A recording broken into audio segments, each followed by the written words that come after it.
Hey, everybody. Oh, what's up, bruh? Ooh, I'm close. I don't like how close I am on screen. Hold on. Why am I so zoomed in? I don't like how close I am on screen. Hi, everybody. How does this look? How does that look? Does that look all right? How does this look? Does that look all right? How does this look? How does this look? What about this? What about this?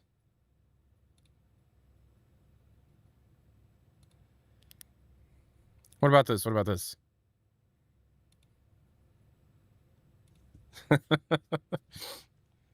um, Another place I can lead you where the sun collides. Keep on making marks on me I'll never find. Marks on me I'll never find. Hello.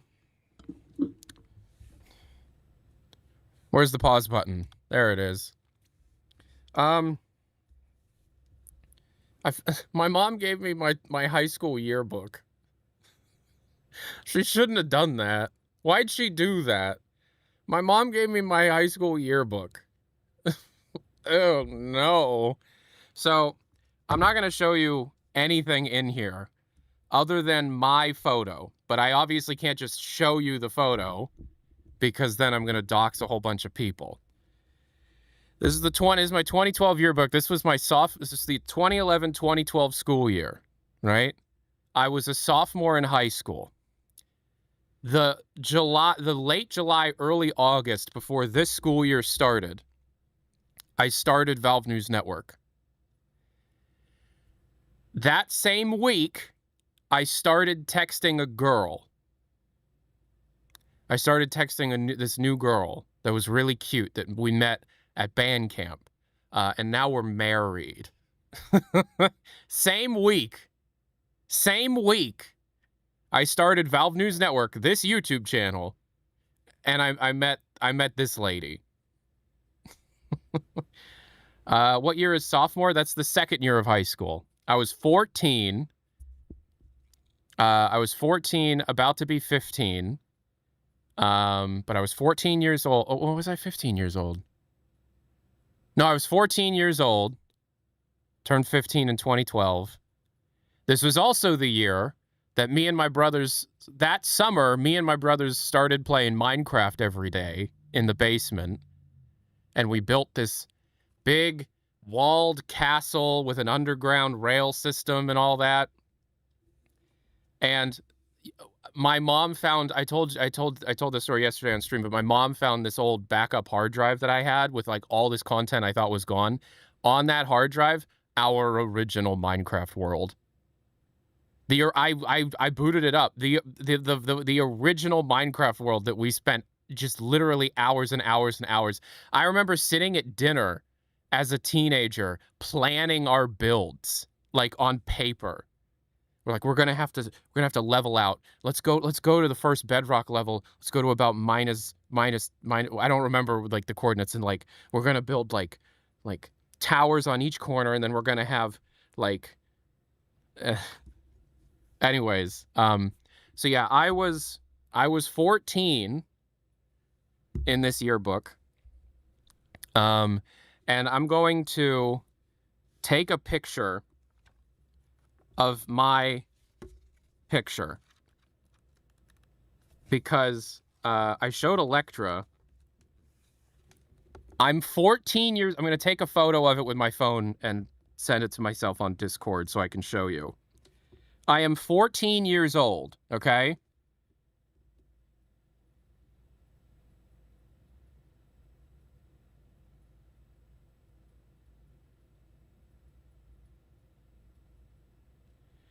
Now, keep in mind, I had some stuff happen to me as a child that made me look a lot older than I actually was. I was the youngest one in my class by 6 months, and I was one of the oldest looking ones in the entire class. All right, I gotta close this book without doxing the name of the school or showing anybody's face. Because, like, you know, there's a bunch of people here and they don't I didn't get their permission to show them. So I'm going to send the picture to Dylan on Discord so that I can show it off on screen. All right. Now, this is a tiny little, this is a dinky little photo. It was like literally like a size of a postage stamp in this yearbook. So it's going to be kind of low resolution, but oh, wow.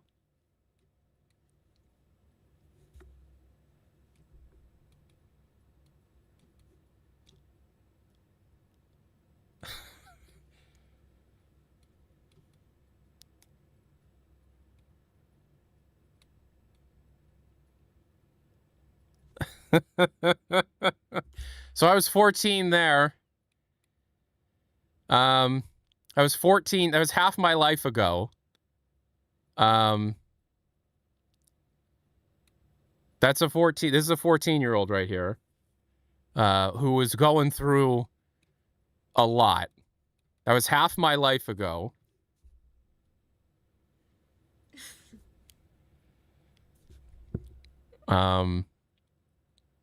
Yeah. You look so happy. I wasn't. This was right around the time my parents got divorced. I was not. Not at all. But yeah, that's me in my high school yearbook. This picture would have been taken in 2012. Maybe I'm 15 there. Maybe this picture was taken after, like, in 2012, after I had turned 15. But, yeah.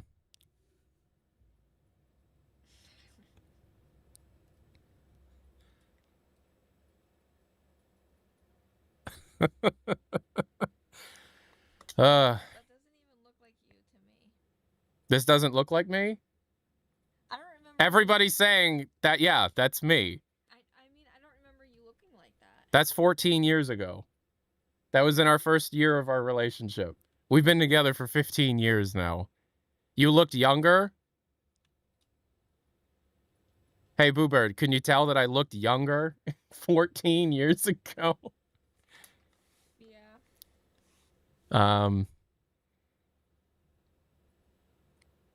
That's me. Yeah. You look like you're coming out of a blue butthole. I look like I'm coming out of a blue butthole? Yeah, your screen. Oh, okay.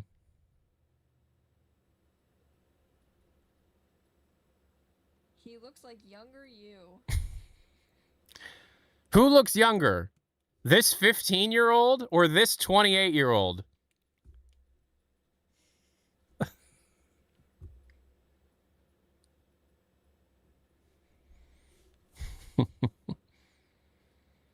I had curly hair? Yeah, I did.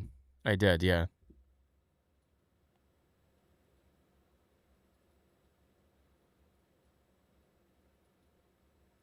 You look like you have Brock eyes. Is that what that says? Yeah. I do have Brock eyes. Are you kidding? That's the Japanese in our family.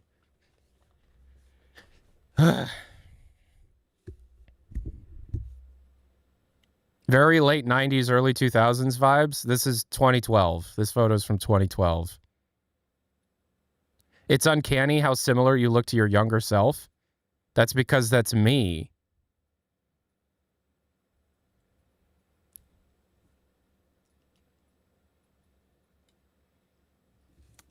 I look the same that I was since I was... Asian Tyler was not on my bingo list. Well, it's not a new development. I've looked like this my whole life. I haven't aged. I've aged a little bit. I think I've aged 14 years, you know. But yeah, it was a bit of a wake-up call. It was interesting because I was like, you know, I haven't seen this in a really long time.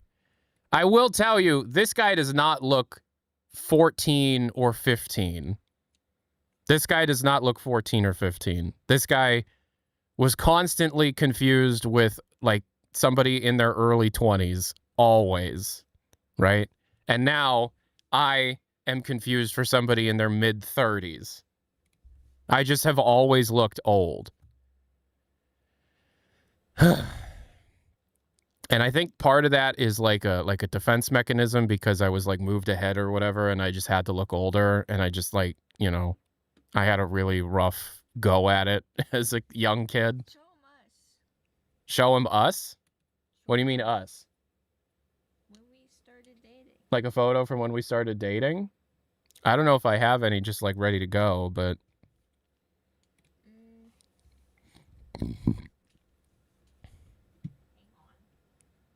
did I go to the beach that makes you old? I did go. Yeah, I've been to the beach that makes you old a couple of times, as you can tell. You know. Lint. Hey, Lint just said that he got a stream alert mid splooge. Lint, why you gotta tell me that? I tried training to smile. Oh, this is a mask. Yeah, I'm not smiling for real. That's a mask.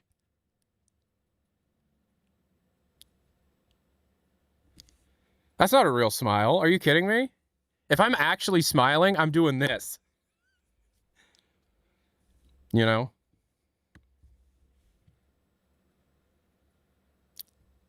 Can I text it to you? Yeah.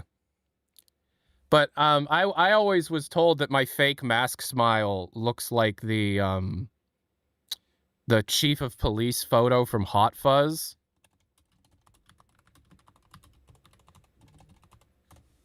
People always compare me to not the chief of police. There's the photo from Hot Fuzz of the guy. You look like my Did you text me that? No. I could text you a different one.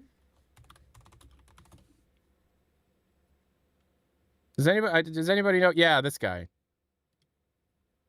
People always tell me that my fake smile looks like this. It reminds them of that guy from Hot Fuzz.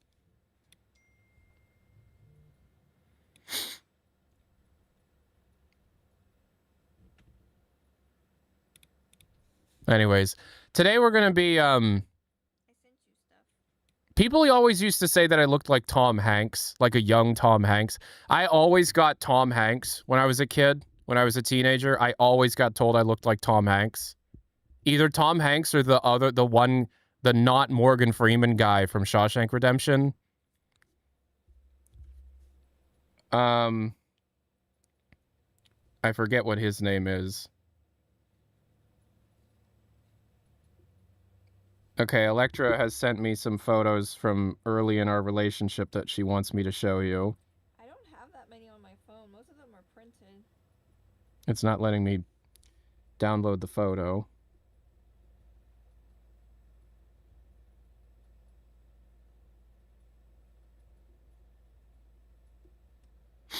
All right.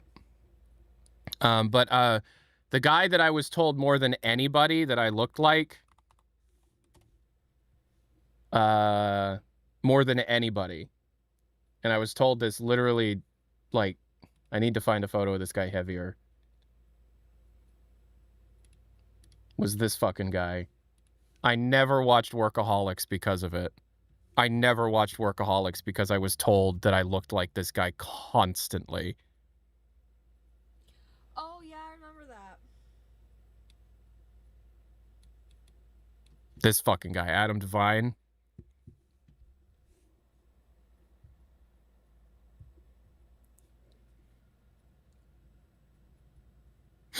Anyways, Electra wants me to show you some photos of us when we were little babies. I don't have that many. So I was trying to tell you something and we got off the rails, and I don't want this entire stream to get off the rails. But in the same week in August in 2011, so going on 15 years ago, I started this YouTube channel, Valve News Network, and I also met my wife at band camp. And here are some, Electra wants me to show you a couple photos of us when we were younger. So here's a photo of Electra and I. This would have been, We were both 14. we were both 14 there. This would have been 2011. 13 still. Oh, you were 13, I was 14. Okay, this was summer 2011. This was the summer that I started Valve News Network. Look at that Beatles bowl on my head. And then this is Thanksgiving 2013. No, this is Thanksgiving no. I don't know. This is Thanksgiving 2013 or 2014. She never aged, did she? No, she didn't. To be completely frank with you, I really haven't either, other than my hair. And I've been taking better care of myself, and my hair is coming back, which is very nice. But you want to come in here and show them that you haven't aged? Wait, listen. Yeah. I sent you 2 other ones. Oh, you did? Yeah. That's not what this stream is, Boo Bear. There's only 2 other ones. Sorry, guys. Electra wants to show you. Oh, okay. Yeah, we'll do this. That's fine.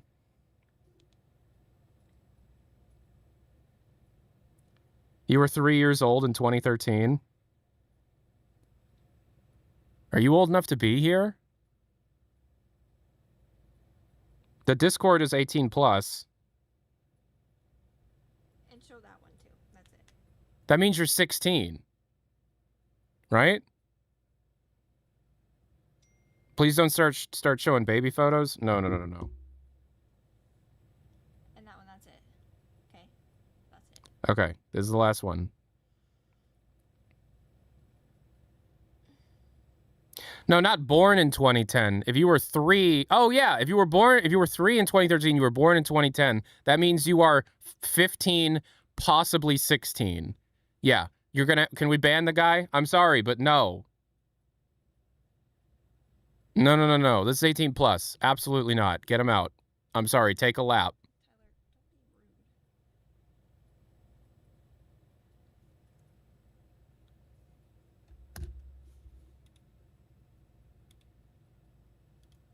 Don't be rude. Okay, so Electra wants to show you a picture of a boob, and that's why we can't have children here. So Electra, her freshman year of high school,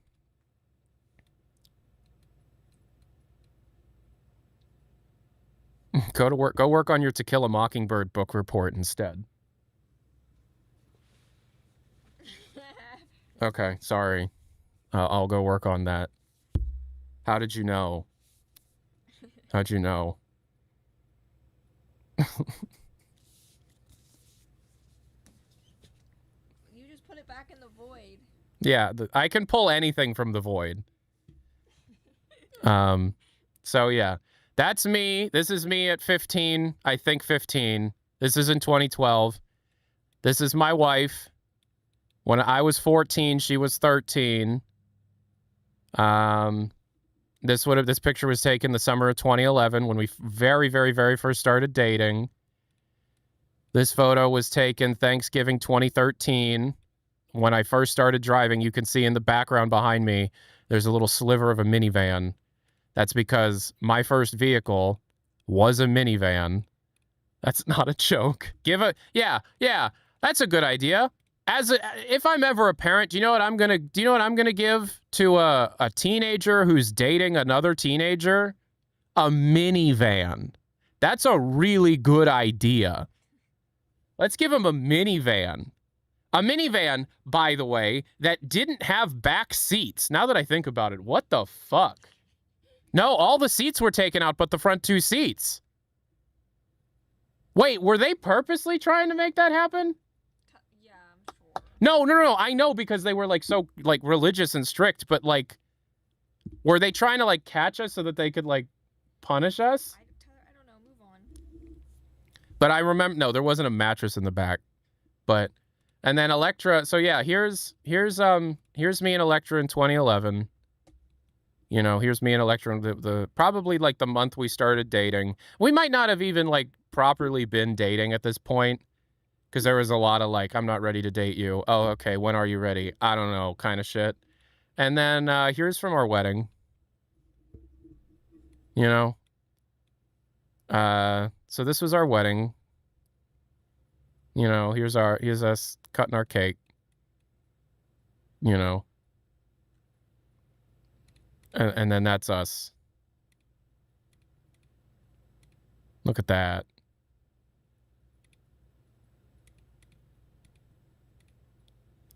And then Electra wanted to show you this. That's what came up? Okay, I gotta resize it. Hold on. So, who do you think this guy is? Who do you think that guy is? Who's that guy? Jeff. Lynn says Jeff. Do I look... So, Electra doesn't think I look anything like my dad. Electra thinks I look nothing like my dad. I'm serious. Electra doesn't... She says she doesn't see it. Yeah, but if they saw you next to your mom or grandfather, they would disagree. It's the head shape. It's the nose. It's the butt chin. It's the thick eyebrows. It's the thin eyes. Where's that picture of your grandfather? Is it out here? I don't have... No, I do not have my mom's eyes. No, my dad has my thin eyes. That's the only thing. Anyway, so Electra won homecoming court in freshman year, and you know, her parents weren't the coolest people. We could tell many stories about that. So my dad walked her across the football field. Yeah. You look like if your dad and mom had a baby. The thing is, there's another photo from this day of Electra standing on the field with her flowers and my dad just on his phone. My parents got divorced like maybe a few weeks after this happened, by the way. Wait, show my outfit. And here's Electra's outfit from freshman year homecoming court. That's Electra. We did my hair really quick in the car. Tyler and Electra got whole ass trauma. Oh god. If we ever were to do Tyler and Electra trauma dump, a lot of people would probably lose faith in humanity. Lynn says, what's homecoming court? What the fuck is homecoming court? Is he American? What is he talking about? Does nobody know what homecoming court? Was that just something we did? Lynn asked that. No, Lint's not European. Lint's from California, I thought. Okay, so homecoming court is it's a popularity contest that shouldn't exist, but it does exist. Homecoming court is you know how there's prom queen and prom king? Do you at least know the concept of prom king and queen? Do you understand the concept of prom king and queen? No. Okay. So multiple times a year, the student... Now that I'm going to explain it, it sounds fucked up. So messed up. Multiple times a year, the student body are asked to elect their person to represent their grade as like an object. As like a beauty object, kind of. A bunch of... You vote on... God, now that I'm thinking about it, it's kind of fucked up. It's like a beauty pageant. It's a beauty contest. It's a beauty and popularity contest for children. And the children vote for each other. And so it's a student-run beauty... Yes, it's a student-run beauty pageant where you cast ballots. And so every year you vote on who should be in the court for your... So freshman year, her class voted her. I mean, that's what happened. Her class voted for her to represent her grade, which was 2 grades below me, even though we're only like 8 months apart. And then now that... And it's funny because it's one of those things that when you're growing up with it, it's totally fine. Like, you do not think about it. It's just something that happens. Like saying the Pledge of Allegiance every morning. Like here's another thing that a lot of people don't actually know. Every morning in American public schools, after the bell rings, Everybody stands up. So a voice comes over the loudspeaker, usually the student body president, which, by the way, this was me my senior year. I was elected student body president. Good morning. Please rise for the Pledge of Allegiance. Everybody in the entire school stands up, looks at the American flag, because there's an American flag in every classroom, puts their hand over their heart, and recites the Pledge of Allegiance. Which I'm not going to say. You can look that up. Oh, fuck. That's fucked up. That's fucked up. And then you read what's lunch. And so every morning, because I was voted student body president, I would go to the office, and I'd stand in front of this like really old microphone and say the Pledge of Allegiance, and then I go, today is chicken patty sandwiches, French fries, side salad, and milk. Did you hate doing it? Oh, I hated doing it. I tried to mix it up, and I got screamed at. You did get screamed at, Tyler. No, not the guy. I think I had a bit of undiagnosed Operation Defiant disorder, because like I fucking hated people that told me that I wasn't allowed to do things, and I tried to do this thing where it was like, has anybody ever seen Pee-wee's Playhouse where there's the word of the day? I was like, today's word of the day is beluga. And I did that twice, where the word of the day was beluga and robot. And I was like, if anybody says the word of the day, scream real loud, like from Pee-wee's Playhouse. And I got yelled at by the principal, and I went, why? Why? Why? What's the problem? We can't have fun? Is fun not allowed? I remember when I guess fun's not allowed. Sorry, everybody, fun's not allowed. I was a bit of a fucking shithead. That's my problem. That was me! Oh, and by the way, the whole time obsessed with Coldplay and Valve. Right? I honestly didn't listen to your morning announcements. Okay, thanks. Alright,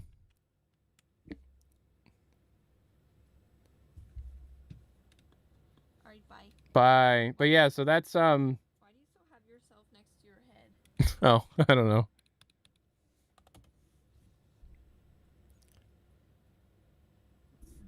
Anyways, you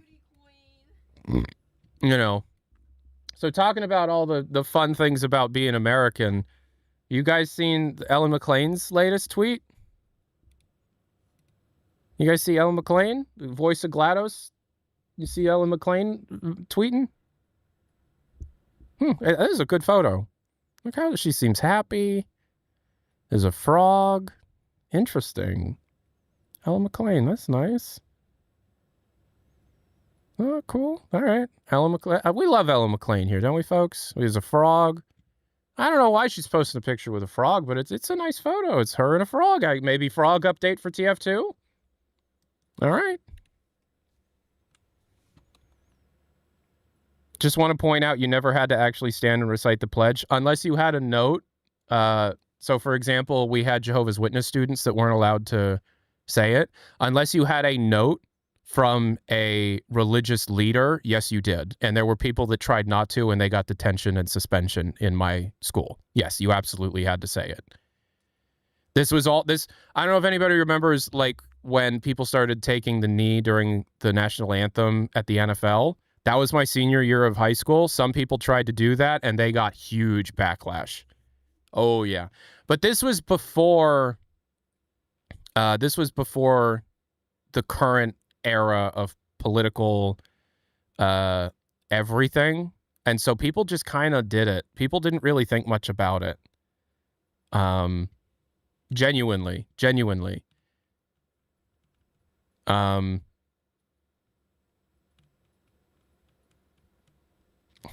I don't know. It's hard to explain to people that weren't around pre-2015 what life was like pre-2015. People who are old enough know there is a distinct difference pre and post 2015. In the same way, there is a distinct difference pre and post 2020. There's a very distinct difference in just like how it felt to be alive. Can anybody around my age back that up?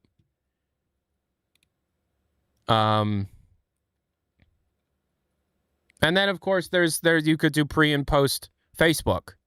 Pre and post Facebook and iPhone. Pre and post like 2011, 2010.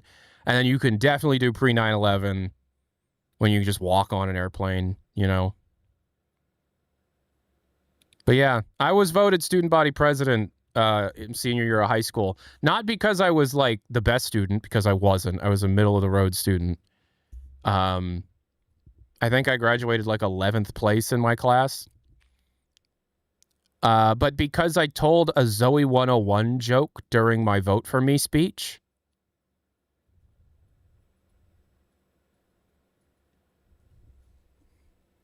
The worst year of my life was 2012.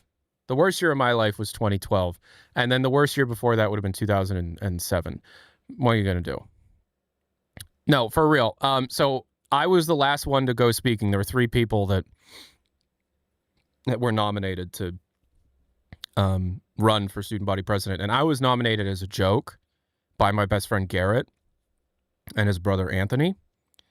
And so the other 2 went up and spoke, and they had like pre-written speeches, and they tried really hard.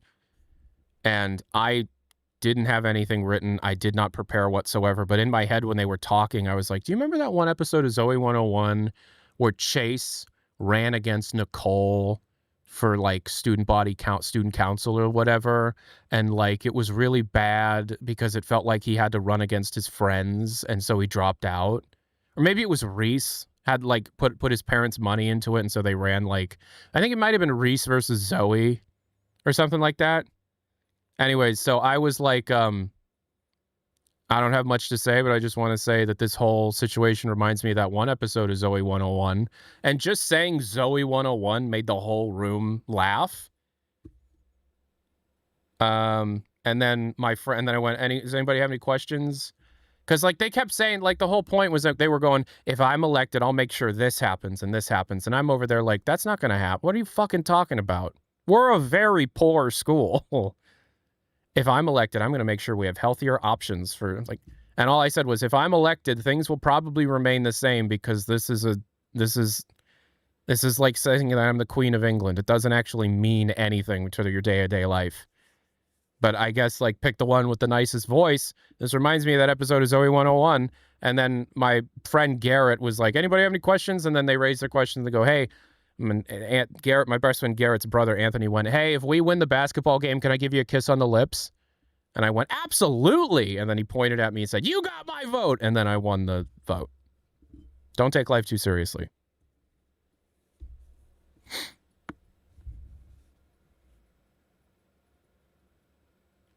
Fun fact about my best friend's brother, Anthony. He was a womanizer. He was this like 5 foot tall boy. He was tiny. He was this 5 foot tall boy with a Justin Bieber haircut and would constantly do the hair flip thing. Do you know what I'm talking about? You know what I'm talking about. This move. He's the kind of guy that would constantly do this move, right?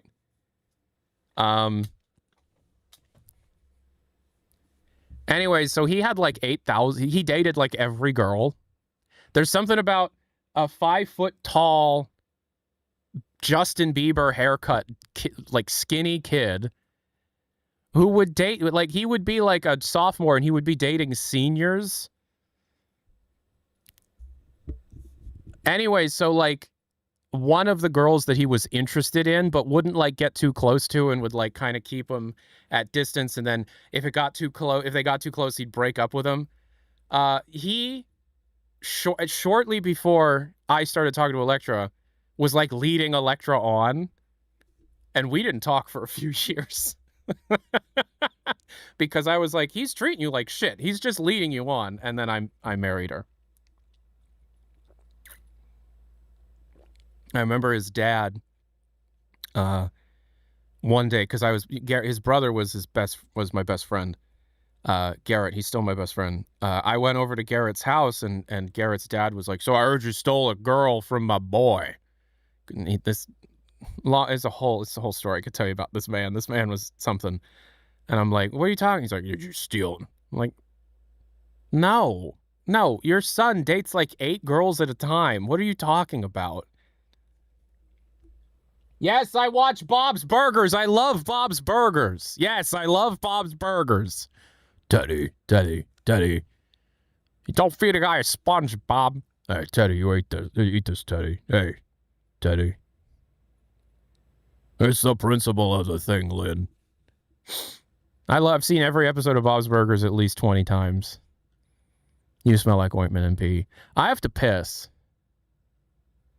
Is that a problem? Can I piss? Am I allowed to piss? Can a boy get a piss in here? Can a boy get a piss around here?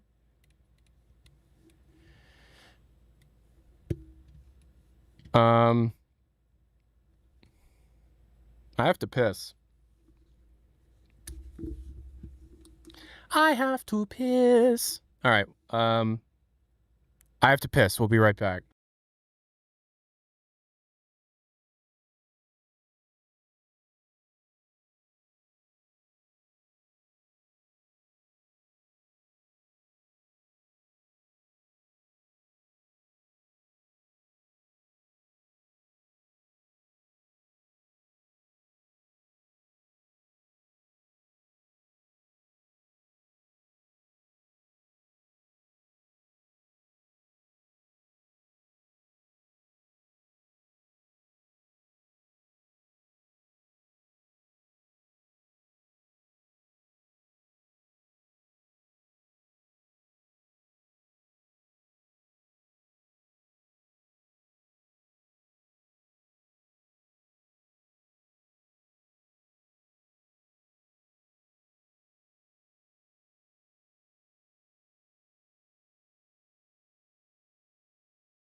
I have returned from the void.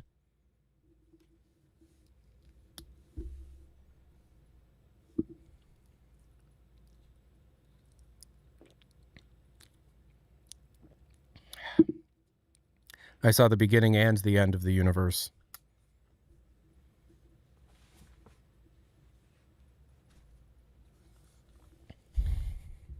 Tyler, you won't believe what happened. Half-Life 3 got announced?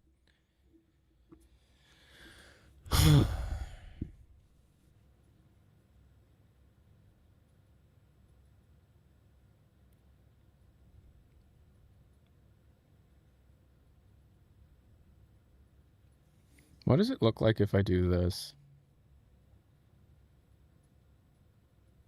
Okay, and what if I do this?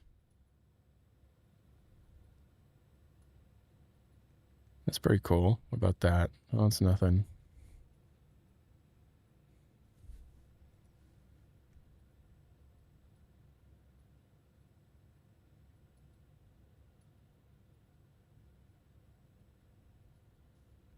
What if I do this? Game Boy. What about that with this? Game Boy emulator. Okay, what if I do this and that?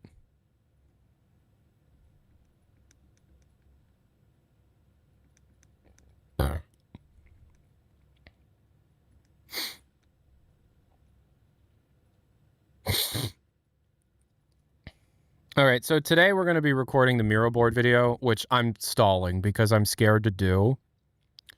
But I have the outline pulled up right here. I was able to condense it down to about 9 pages. Tyler McSniffles. That just makes me want to sniffle more. What do I think of the Fallout TV series? You got to watch it. I'm waiting until season 2 is out and I can watch the whole thing. Why am I scared?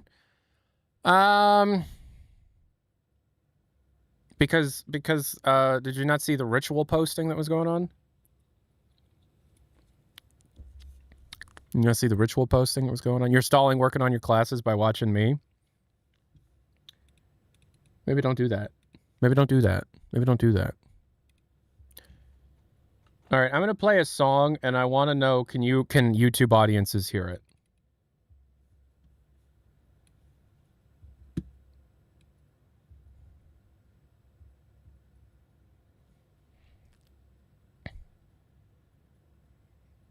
There's a song playing. You can't hear it? No. Okay, good. Okay.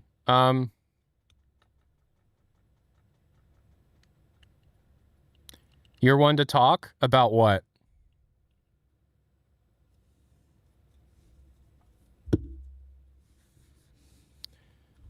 No, I know. I just don't want... I know that the insanity went away. I just don't want the insanity to come back.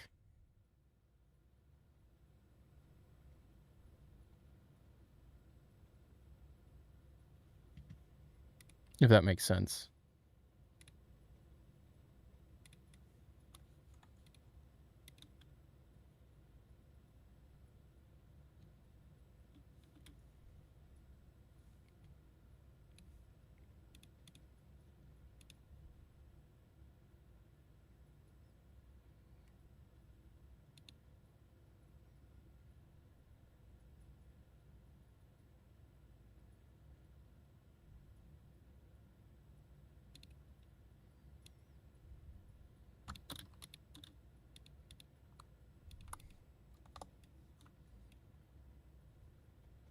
Okay, I want to make sure that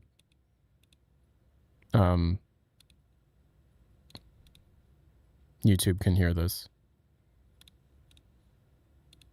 My boy, you're full fa. My boy, you're full fa. I'm training myself to be able to say this. My boy, you're full fa. Let's reverse them. How yum. How yum. How full three. How yum. How full three. How full three. How yum.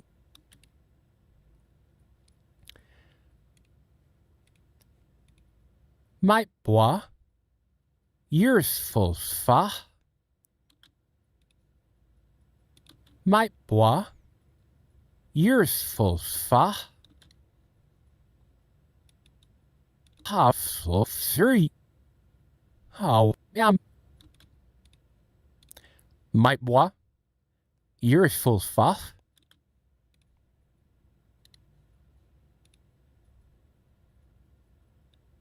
How full three. How yum. My boy, you're full fa.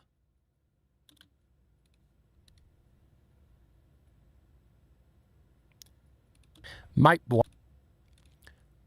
boy, you're full fa. How full three. How yum. You're full fa. You're full fa. You're full fa. How full three. Thank you. My boy, you're full fa. How full three. How yum. My boy, you're full fa.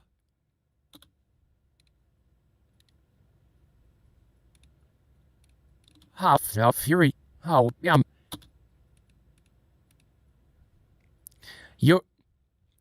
My boy, you're full fa. You're fully fa. You're fully fa. You're fully fa. My boy, you're fully fa. How feel fury. How yum.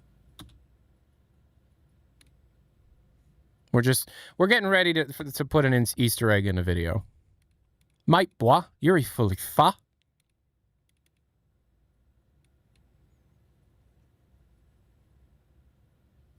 I need to be able to just naturally say, "Mate, bois, you're fully fa."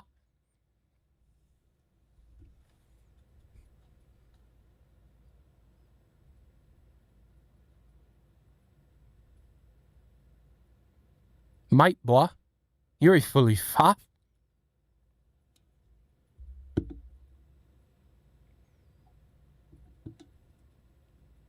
You're fully fa. I should get better at saying it like all at once. You're fully fa.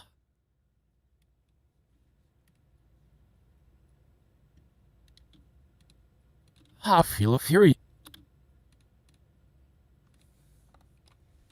All right. So, I have my Miro board document here. Okay. So, I'm concerned that this video is going to be boring as shit, right? So, I'm going to try and make it entertaining, but like I've kind of been stalling a bit because I'm afraid this video is just going to suck dick, right?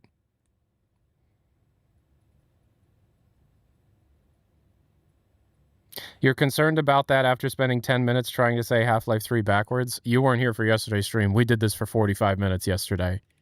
Mate, bois, you're fully fa. Play it backwards. I feel a fury. Oh, yeah.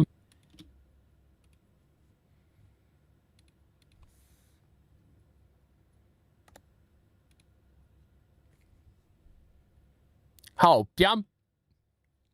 Household free. Hopium. Hopium. It's supposed to say hopium. Let's try better. Hopium. Hopium. Hopium. Hopium. Hopium. Okay, what does that sound like? It sounds like my bois, right? My bois. My bois. My bois. My bois. My bois. My bois. My bois. All right, does that sound like hopium more? Hopium. Hopium. Hopium. Hopium. Kind of. It's the H. It's the H at the end. It's the H at the beginning of the word that makes it. My bois. My bois. My bois. My bois. My bois. Hopium. Hopium. Hopium. Hopium. You're fully fa. You're fully fa.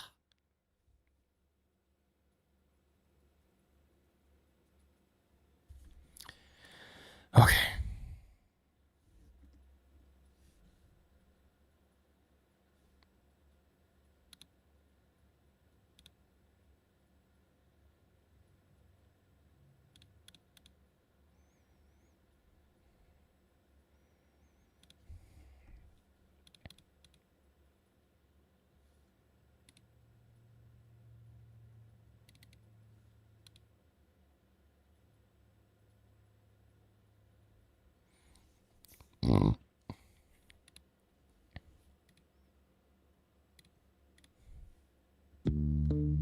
So recently, I don't know anymore.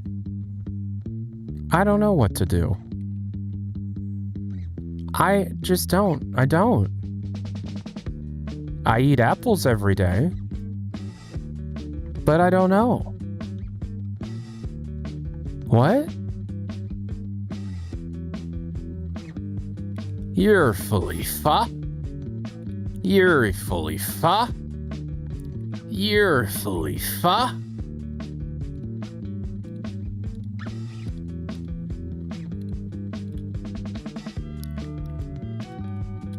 All right.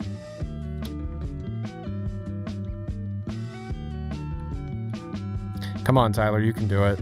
Come on, Tyler, you can do it. Think about all the people that'll yell at you over this. You can do it. Think about all the people who will yell at you for making this video.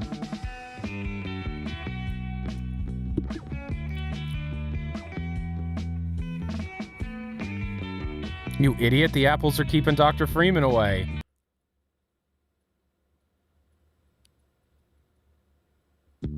I can't believe it. It's my own fault. I was eating at least 1 apple a day, but I didn't realize that doing so would keep Dr. Freeman away. It's all my fault. I have to repent. Adios.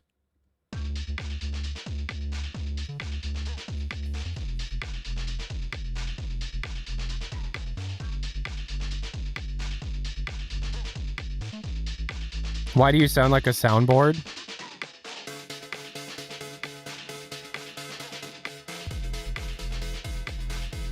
I don't know. I'm just good at going. So this is my normal speaking voice, right? Like this is what I sound like if you were to just meet me in the real world. But then the moment this song comes on, I switch into. So recently, Gabe Newell himself came to my door to slap my oiled up booty. Right? Like it's really easy for me to switch into that.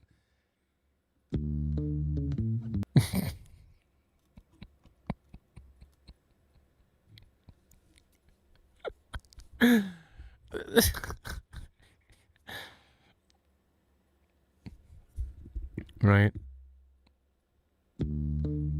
Okay, so we'll do a whole video real quick. We'll do a warm-up video. Look, we got to warm up. Give me a topic to warm up.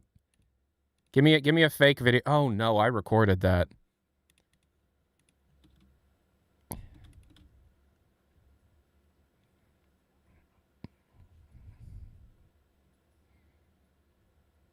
I recorded that. I was recording. Give me a fake video topic to make a fake video about, and so I can warm up the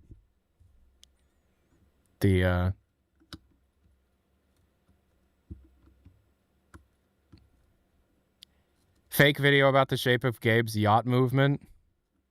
Hey, it's that. I know that guy. That's the guy that's like, he was there when he's like, I did it on both the game. I did it on both the Half-Life games. Well, game. That's that guy.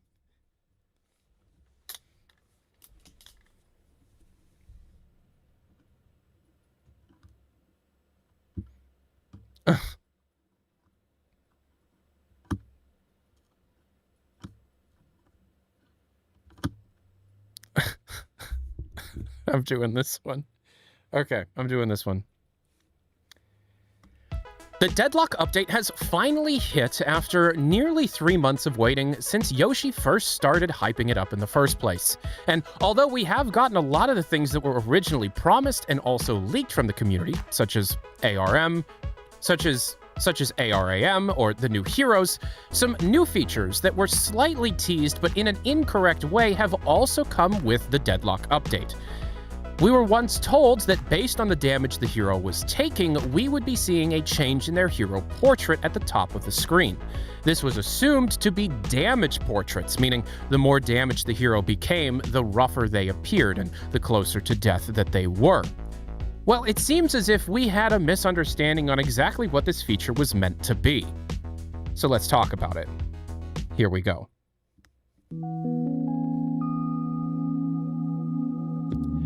Apparently, whenever a Deadlock hero takes damage for the foreseeable future, that hero will start balding, and the health will be represented by the receding of the hairline. Exactly how far the hairline is back on the scalp of the hero represents the health of that hero. And for bald heroes, hair will actually start to sprout, meaning if you're playing a bald hero, such as the recently released Baldy, hair will actually cover the entire forehead right before death. Adios.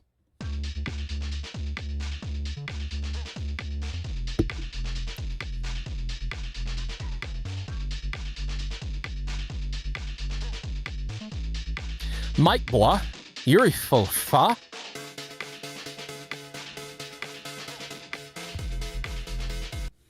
One bit Andy. I've do so many bits. I just learned how to say Mike boy, you're full fa. That's a bit. You weren't here for yesterday's bit, the two things bit.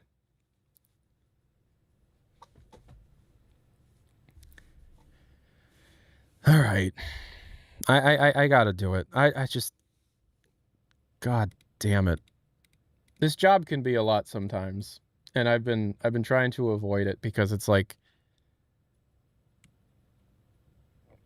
I'm gonna guess that comment was from YouTube. That comment was from YouTube. Watch this. Isn't that cool? All right.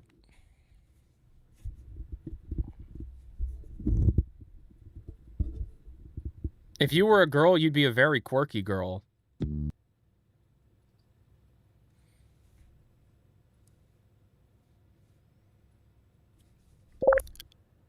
Don't ever say that shit to me again. I'm touching myself, RN. Why did you say that? Cold Lego, why'd you say that? Cold Lega said, I'm touching myself, RN. Why'd you say that? I mean, 'cause I am? Please, subject name here. Stop gooning in. Subject hometown here. Yeah, I'm jerking my stuff off and fucking...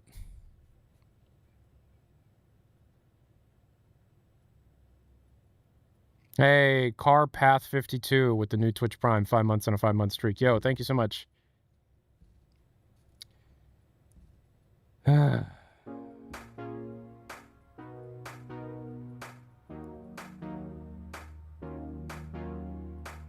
He's stalling. I'm absolutely stalling. I wish Hugo Martin was my dad. Hugo Martin was my dad. Was my dad. Was my dad. I wish Hugo Martin was my dad. Hugo Martin was my dad. Hugo Martin was my dad. Was my dad. Was my dad. I wish Hugo Martin was my dad. Was my dad. Was my dad. Was my dad. Was my dad. I wish Hugo Martin was my dad. Was my dad. Was my dad. Hugo Martin was my dad. Hugo Martin was my dad.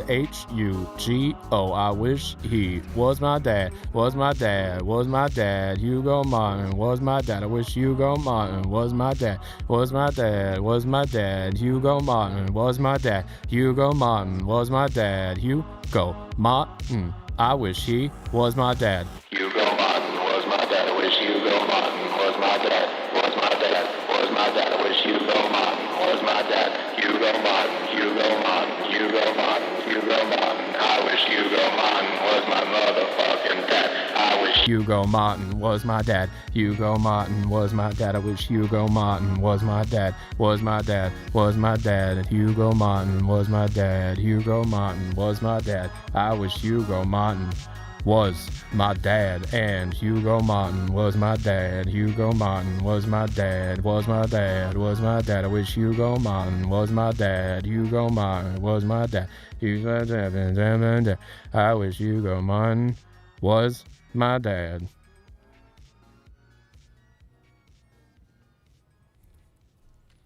So we have had a crazy couple of months. After Valve initially announced all of their hardware, only to have it be put into some kind of weird limbo due to the fact that AI companies are effectively ruining the consumer grade based on the basic fact that AI companies are effectively making it impossible for consumer grade compute to be even affordable by anyone based on the basic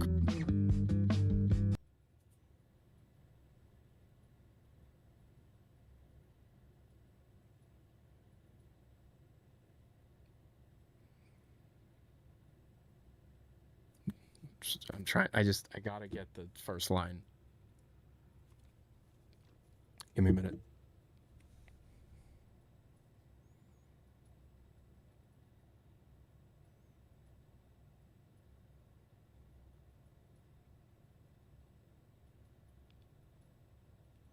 So the way that I work is if I don't get the first line, it doesn't happen. I need to come up with the first line, and then the whole thing just comes out.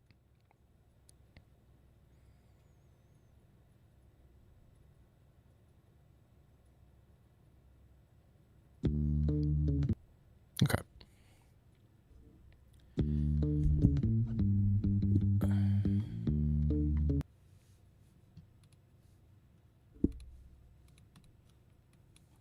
I'm genuinely not stalling right now. I forgot to change a setting. Excuse me. All right. Check, check, check, check, check, check. Okay.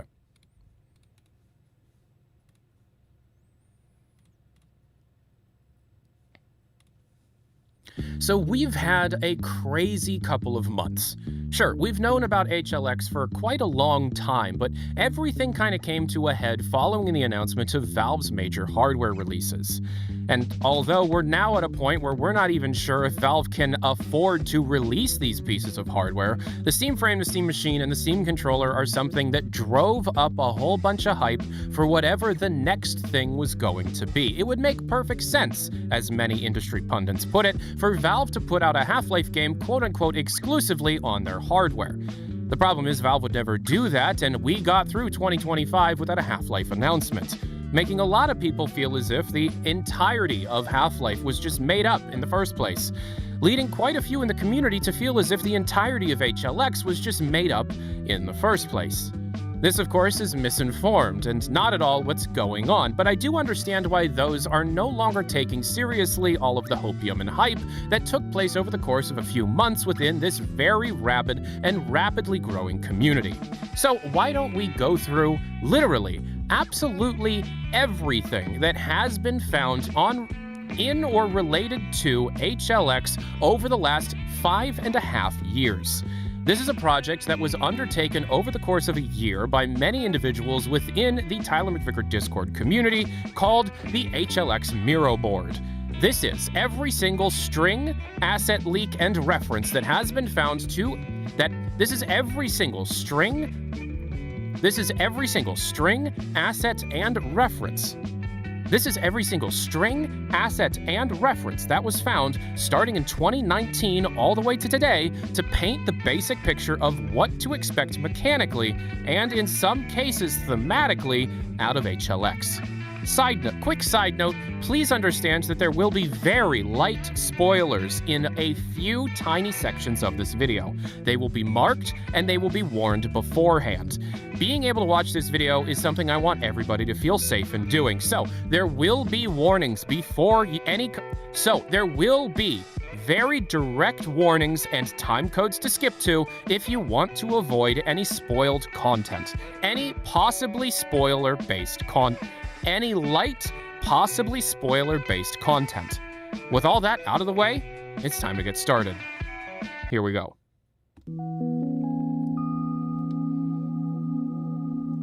So this is a community evidence board. Strings, tools, schemas, entities, asset metadata. So this is a community evidence board. Strings, tools, schemas, entities, and asset metadata that has appeared in all public source 2 releases and updates. So we're talking patches from Dota 2, Counter-Strike 2, Deadlock, and Desk Job. So this is a community evidence board. It's an amalgam of every single string, tool, schema, entity, or a piece of asset metadata that has appeared in any public source 2 update. And we're talking every source 2 update that has had anything happen post Half-Life Alyx. We're talking Dota 2, Counter-Strike 2, Deadlock, and even Aperture Desk Job. We're thoroughly disassembled and data mined. My thesis? Valve is building a future single-player first-person shooter inside Source 2 that is codenamed HLX. This is repeatedly referenced, and the surrounding text strongly resembles everything. The thesis of the Miro board? Valve is building a future single-player first-person shooter inside Source 2, codenamed HLX. That codename is repeatedly referenced in all the surrounding text strongly resembles a brand new Half-Life project. Now, here are some rules. Strings aren't confirmations of a release date or any kind of final content. They're clues for the future. But of course, anything can be changed as it's incomplete or work in progress software. Just because a feature is detailed and heavily worked on at some point doesn't necessarily mean that feature will make it to the final release of that project. Remember when Half-Life 2 was only going to have 3 types of ammo Remember when Half-Life 2 was only going to have 3 types of ammo and had a character named Eric who changed? Those didn't make it to the final game, and yet you can find a lot of references to those things. So what exactly counts as strong evidence? What exactly are we so confident about? Well, we've got new engine features that don't match existing shipped gameplay needs,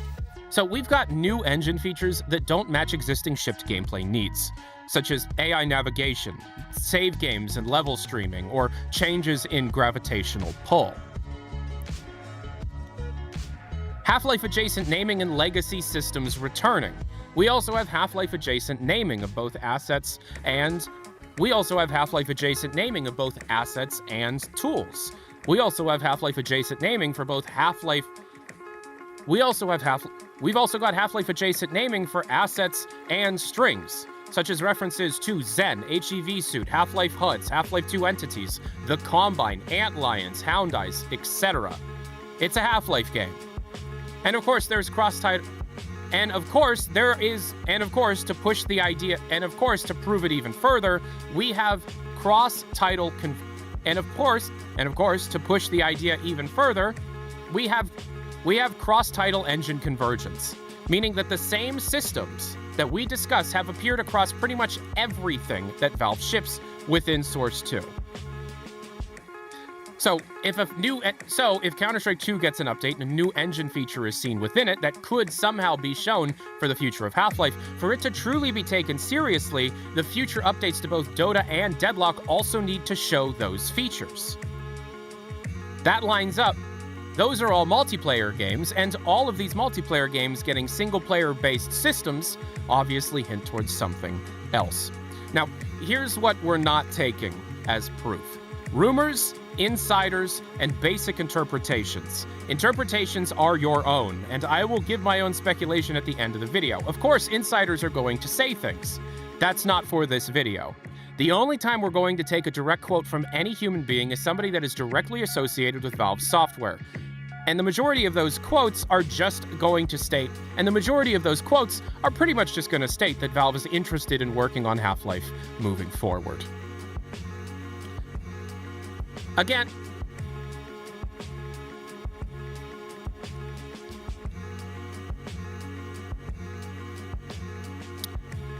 so before we get to the really good stuff, I also want to make sure that everybody's on the same page. There's going to be some technical terms discussed in this video that have to do with Source 2, the tools, and the functions. Okay? So again, I'm sorry for this taking so long. Before we truly get started with the juicy details, I want to make sure that everybody is on the same page, as Source 2 is complicated. We're going to get technical, and I want to make sure everybody understands some of the basics of what we're referencing, such as VData. VData is designer-driven data. It lets designers add or modify mechanics without changing the end code, such as VData. This is designer-driven data. It lets designers add or modify mechanics without changing the end code, such as VData, which is designer-driven data. It lets designers add or modify mechanics without having to change the baseline code. The baseline code, not the end code. The baseline code. Tyler, the baseline code, such as VData, which is designer-driven data. It allows designers to add or modify mechanics without having to change the baseline code. All modern Source 2 games post-2021 are heavily VData driven. Desk Jump CS2 and Deadlock are almost entirely VData driven. This is a time saver, as you don't have to recompile the entire game to change major functions. You can just change the VData.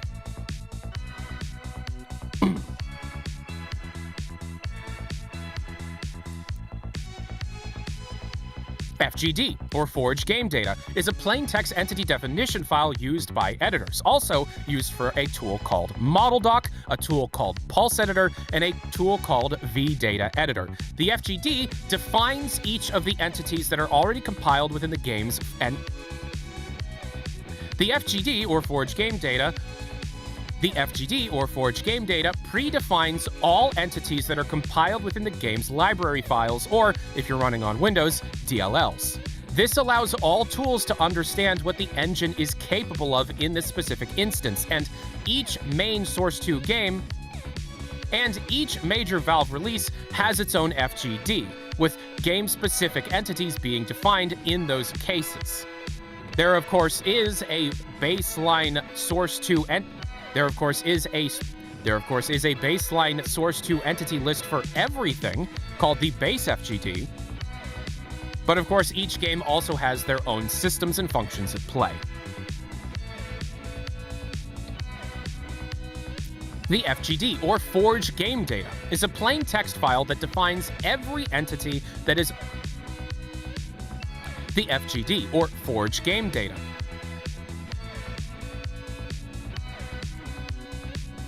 The FGD, or Forge Game Data, which is a plain text list of all entities that are compiled within the game's library files, or DLLs if you're running on Windows. This allows for all of Source 2's tools to understand what capabilities each game has. An FGD is specific for each game, as well as a base layer for all entities that are shared across all titles. This allows for Source 2's tools to understand not only what the different entities within the engine are, but all of the parameters that allow them to be defined and customized by the game developers.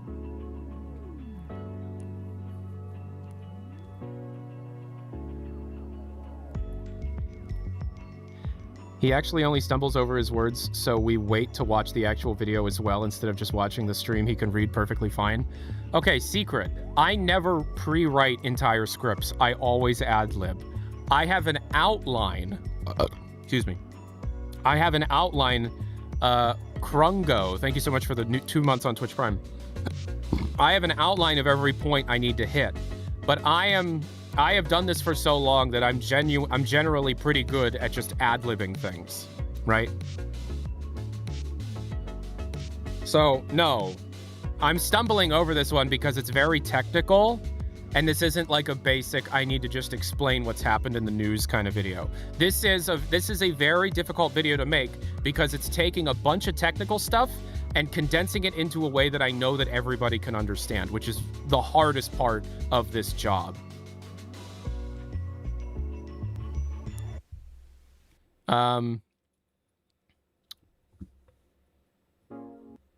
What's another song to play? We'll just go back to the start.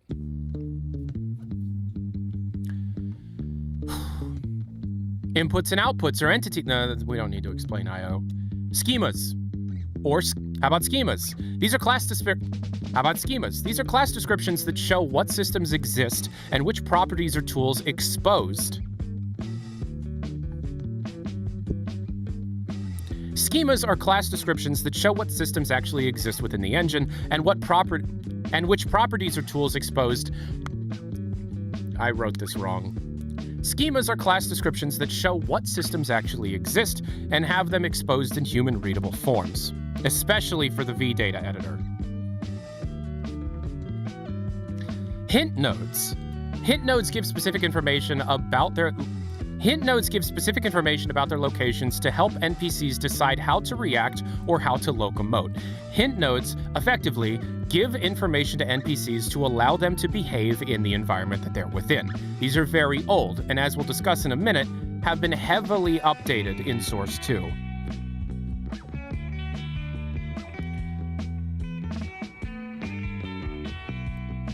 Okay, so here are some assets that we've actually found in the tools over the last few years.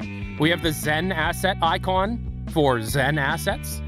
We have speech graphics icons, some voice acting database icons, some destructible assets, trash assets, Vista assets, and vPulse asset type icons. We've also got response rules icons. These are all new. These are all things that were added to Source 2 after Half-Life Alyx came out.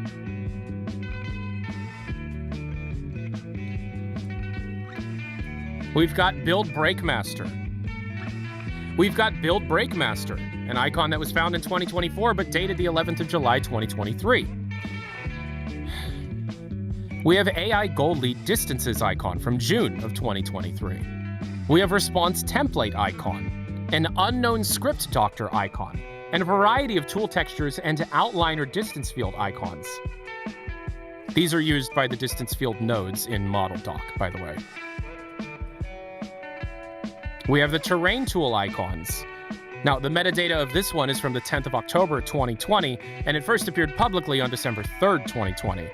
We have new face poser icons and the asset science type icon from August 26th of 2025.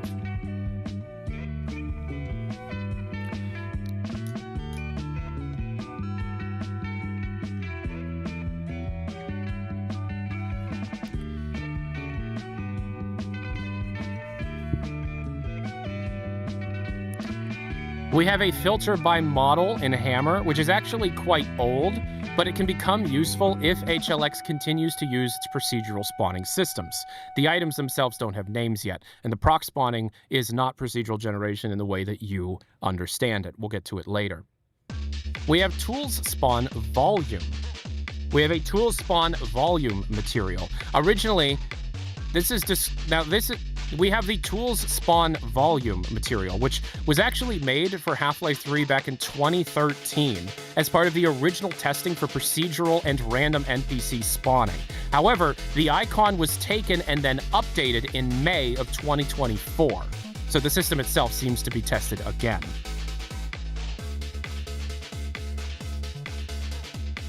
Also, did you know that Valve had an entirely new Half-Life style font commissioned? Also, did you know that Valve had an entirely new Half-Life style font commissioned? Yeah, it was included with the 20th anniversary of Half-Life 2. It's a custom modified DIN font called Gore DIN. It would be very strange if Valve had commissioned a new font just for the 20th anniversary update of Half-Life 2. It's heavily speculated to be a part of HLX.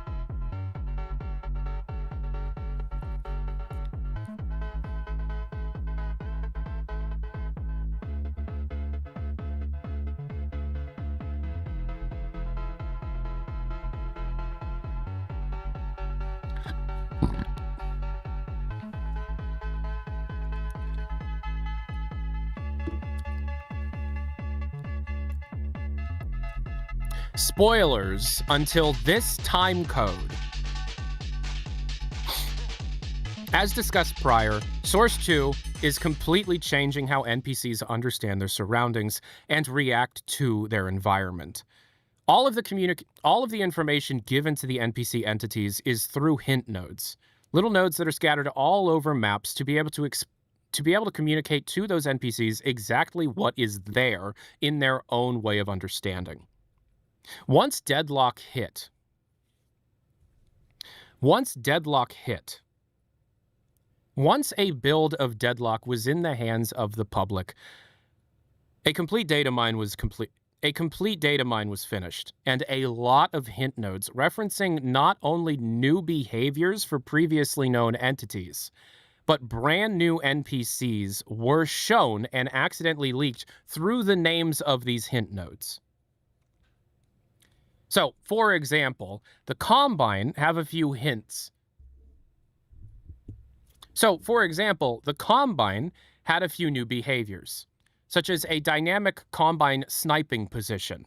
It should be stated that a Combine sniper is something that is predefined in Half-Life 2. This is a position to allow a Combine to enter and exit dynamically to start sniping near the player, to start sniping towards the player.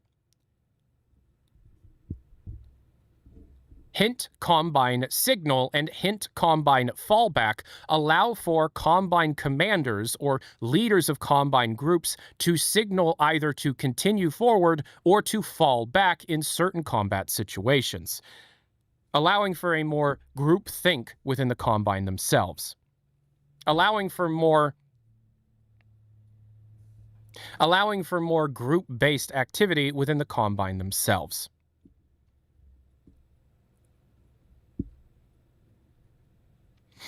A new environment A new location, possibly one that will be seen in HLX, is heavily teased within some of these hint nodes, called Off-World. Off-World is not Zen, as Zen is discussed at length in other hint nodes and all over the code in different places. Off-World is its own thing, likely seen as either the place where the Combine is sent as punishment or the Combine world themselves. Off-World has its own selection of NPC types, such as the Off-World Pentatank, the Pentatank itself holding its own sentry point. The Off-World Workers being neutral NPCs as environment props. Off-World Workers being neutral NPCs used as ambient props in the environment. And then Off-World Storks. Now, an Off-World Stork is unknown. It's obviously something that flies, but we don't know much more other than the stork being able to deploy and restock.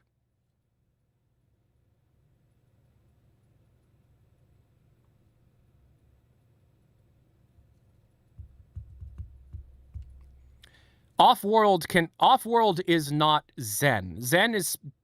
Off-World is not Zen. Zen is explicitly mentioned numerous times, both in these hint nodes and all else, and many other places within the code itself.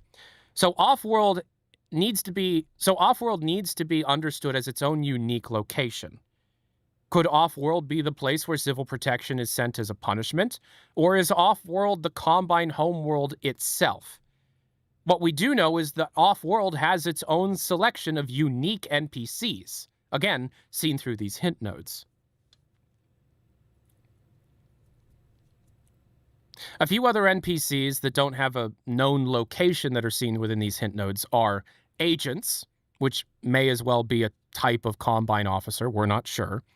Instigators, again, possibly a type of Combine officer within a formation or group of Combine. Feral manhacks, which of course we've discussed at length. Feral manhacks, which of course we have discussed at length in the past, but is speculated to be a type of flying enemy in a non-Earth setting, either Zen or Off-World. Koosh Child, which is a water-based enemy. Koosh Child, which is a water-based enemy and heavily rumored to be related to a Koosh ball, the type of round squishy toy with all the little tendrils off of it, itself looking very similar to the blob enemies showcased in the Episode 3 section of the Half-Life 2 20th anniversary documentary. Fly Guys, which are literally flying enemies of some kind. I speculate that Fly Guys are combined with jetpacks. Howlers, completely unknown. We don't know if this is even for HLX. Howlers, completely unknown. There is an unused enemy model that is referenced that we don't actually have, called a Howler from Half-Life Alyx. And Flitters, F-L-I-T-T-E-R. A flitter is a burrowing type enemy that can burrow within holes or pipes and then pop out after the fact. I guess think like how mole rats operate in Fallout 4.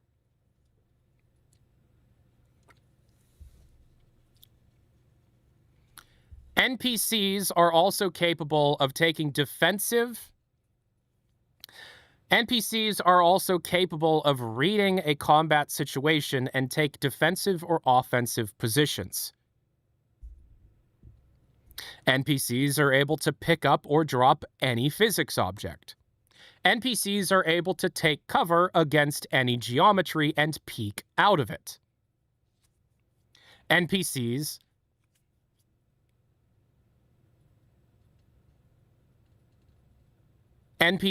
are able to take a sentry position, meaning when an entire group is under a defensive position, someone stands watch and effectively acts as a sentry. NPCs can create cover, seek the high ground, peek out from the top, left, or right of any type of cover. and communicate amongst themselves using predefined vocal lines. Hey, just evol, chill, okay? If you think that this is the complete list of enemies, you are either very young and new here, or you're trying to purposely stir the pot, okay?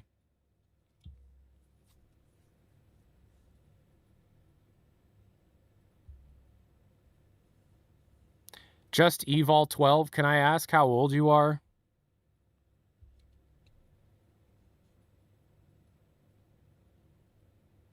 Because, like, 28? Dude, chill. This is not the complete list of everything. This is what we found. We also have reference to a new type of location called the Foundry. The Foundry has different sections within it, being the welding area and the communications area of the Foundry. And it should be stated, as speculation, that both Half-Life 2 and Half-Life Alyx both had cut cremator factories, which were called foundries, cut through development. It's just speculation, though.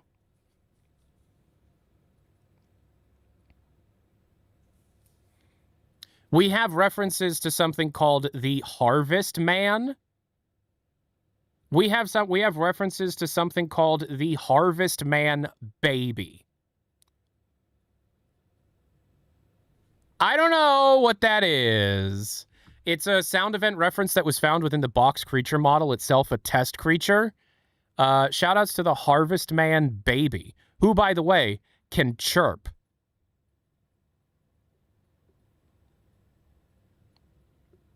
Also antlions. Also antlions. Now, these NPCs have entirely new ways of navigating. There are new valid nav spaces, flight and water, plus a general space context. Now, this basically what we're trying to describe is something called nav space. This is a 3-dimensional nav mesh system. It's entirely new to Source 2. It allows for 3 types of 3-dimensional navigation. Up until this point, in Source Engine, NPCs navigated on a 2-dimensional plane that was defined by the floor of the geometry in the level. No more. This is no more, as the entire open space within the geometry of a level can be defined as a navigatable space. This space is able to take on different functionalities and change the locomotion that the NPCs will use to navigate the space based on the context. Meaning, you have your basic 2-dimensional walking on the floor movements that you've come to expect in Source Engine. Side note, it should be stated that if something is flying in Source Engine, it's actually just walking but without legs. It's still doing 2-dimensional navigation. I'm going to cut that part prior. The new navigation system has contextual-based nav meshes for flying within normal air, swimming on an underwater environment, and also navigating in a zero-gravity or space environment.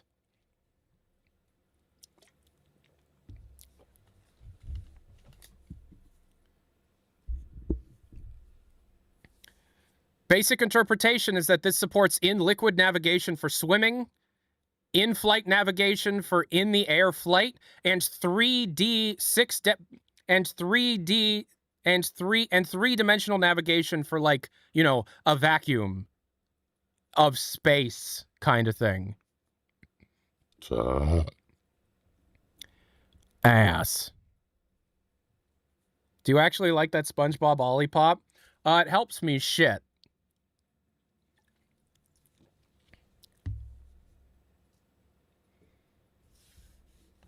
Dear subject name here, Aperture Science is pleased to present an amusing fact. Your dick tiny. Okay.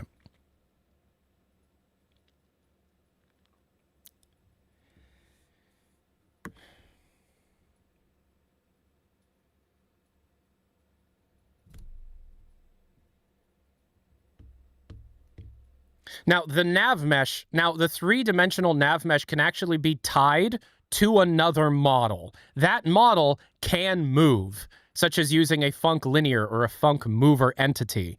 And that nav mesh actually updates alongside the moving entity.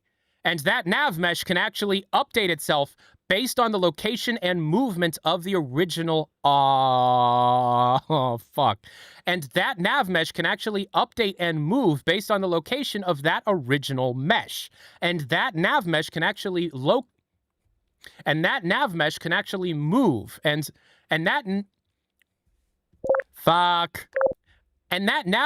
actually update its location and move with the model it's attached to.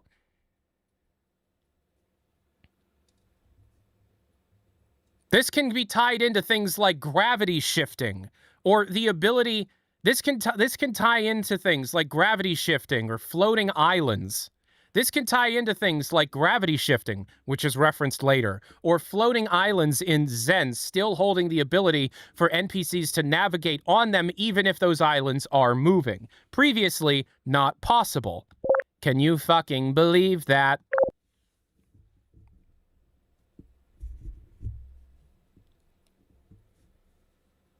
Just a Porter, 2 months, Twitch Prime. Have a great day. Thank you so much. Aperture Science is pleased to present an amusing fact. Just a Porter is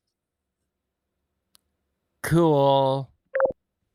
I was going to tell a dick joke, but then I realized I don't know how old you are.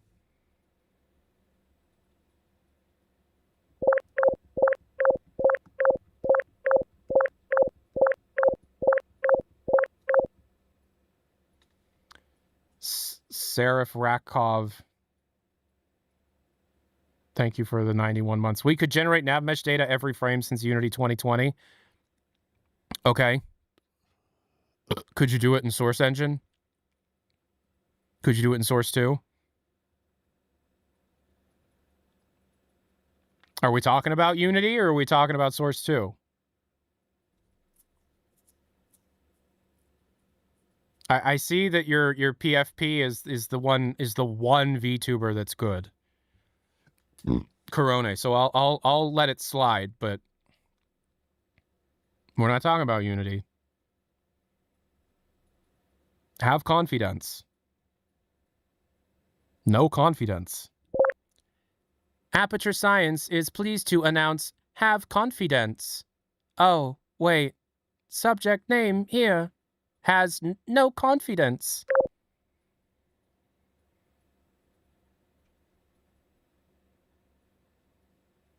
Not a gotcha, but I guess it comes off that way. Fire underwater. Why?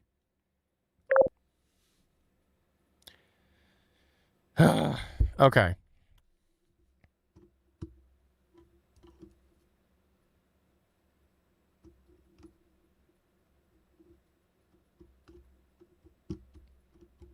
Ika-puka. Yeah. I love that you record these live. Yeah, it's a little embarrassing, but I'm an adult, so it's okay, I guess. Can you believe I'm an adult?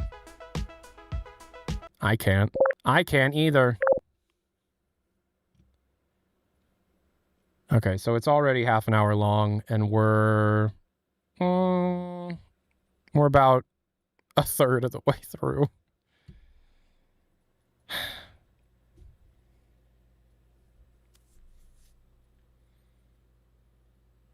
This is going to be a tough thing to edit. This is going to be a tough edit. This is going to be a really tough edit. And speaking of gravitational shifting and oriented gravity, HLX will likely feature environments with shifting gravity. Think Super Mario Galaxy or Prey 2006. The engine allows for walking on ceilings or warping around surfaces. It's heavily assumed that this is going to be tied to something either off-world or on Zen.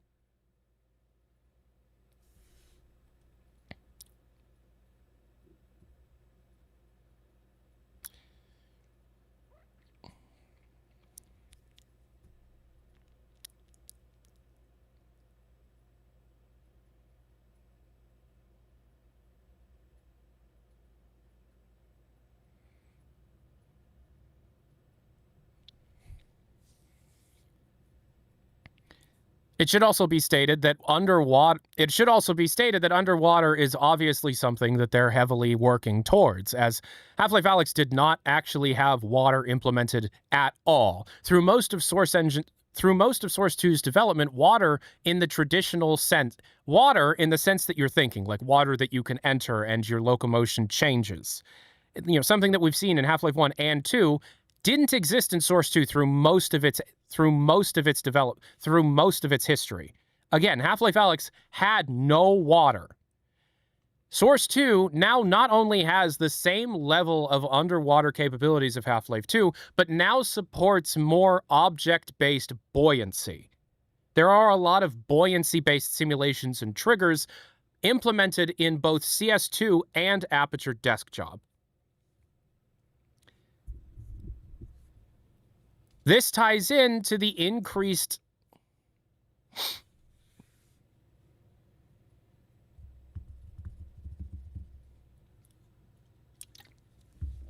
I hate this auto-framing thing. I'm turning it off. Check this out. I don't know if anybody's seen this, but I hate this feature. NVIDIA Broadcast, the thing that's removing my background, has automatic AI-generated eye contact. So I'm looking at the chat right now.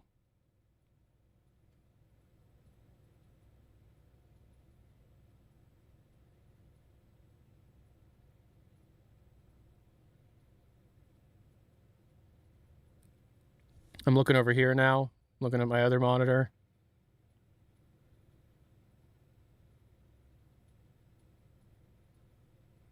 I'm looking at something on this monitor here. How do we feel about this?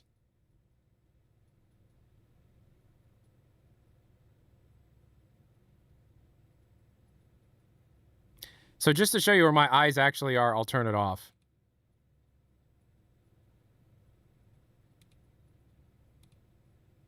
I'm looking right there. On. Off. So this is me actually looking at the camera. Right? And this is me looking at the chat.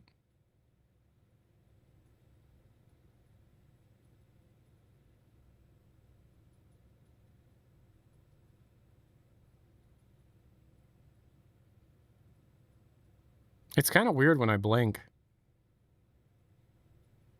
Yeah, I don't like it.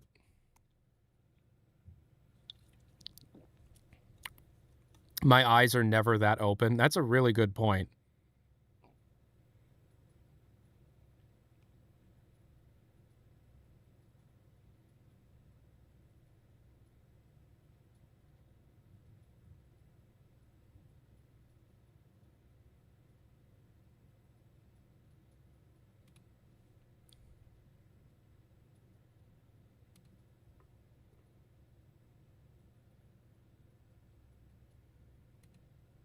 Does that make it more personal? I don't understand what the point of that is.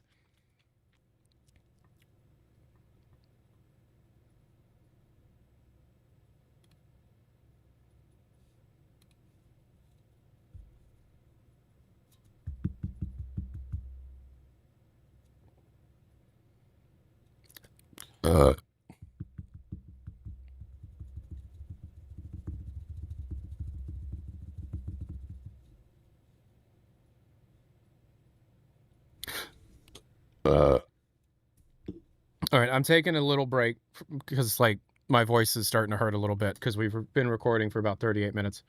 And I'm at point 5.3. It goes all the way up to point 10.9. There's 10 each, so we've got like we're about halfway, a little under halfway done. So I'm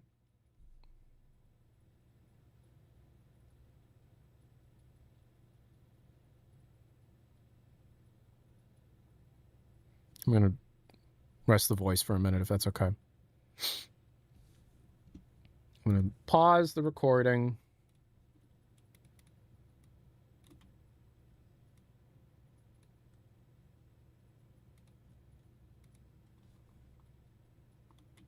Okay, so that's where we're ending. So I need my next line will be that ties into the increased fidelity of the new physics system.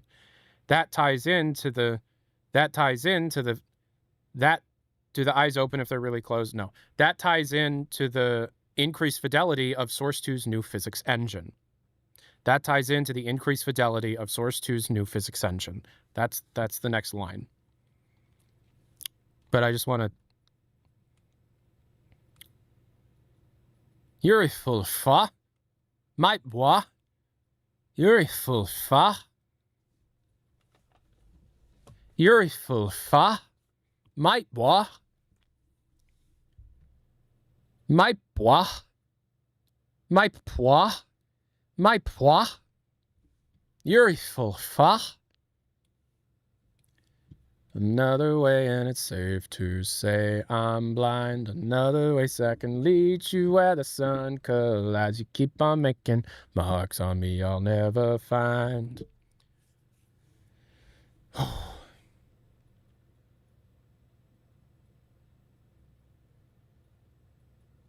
What's your thoughts on Linus Torvald vibe coding? Linus Torvald has been vibe coding. Are you serious?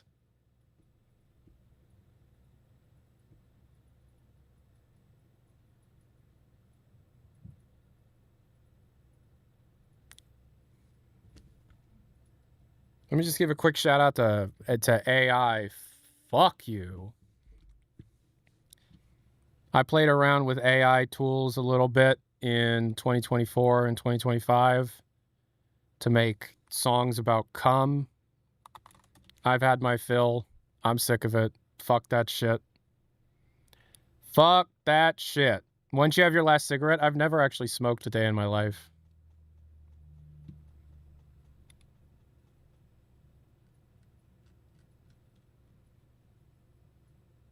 Pathologic 3 came out. Is it any good?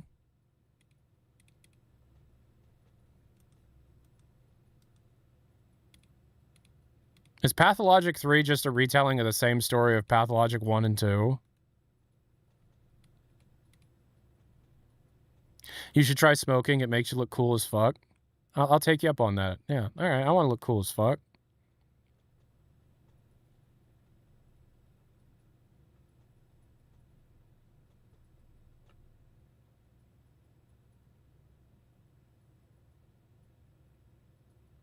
I think Art Gen's worse than Code Gen. Yeah, it's fine, I guess. Everybody's allowed to have their own opinion.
Sorry, I'm just resting. I'm resting my mouth, my voice for a second.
That's Half-Life 8.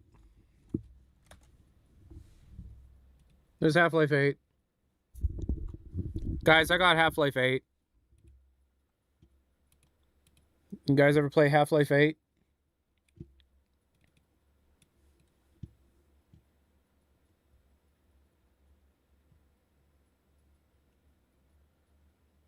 It's Half-Life 8. Look at that. It's Half-Life 8. But I know you guys haven't played Half-Life 7 either, so I'm going to turn Half-Life 7 on here for a second.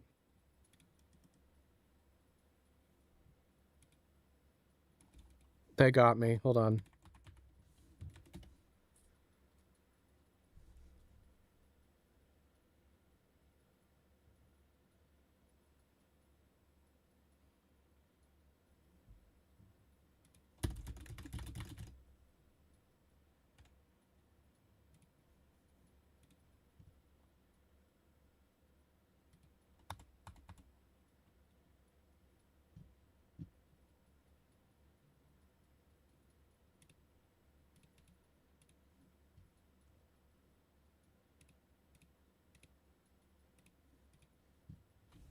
It's a Half-Life 7.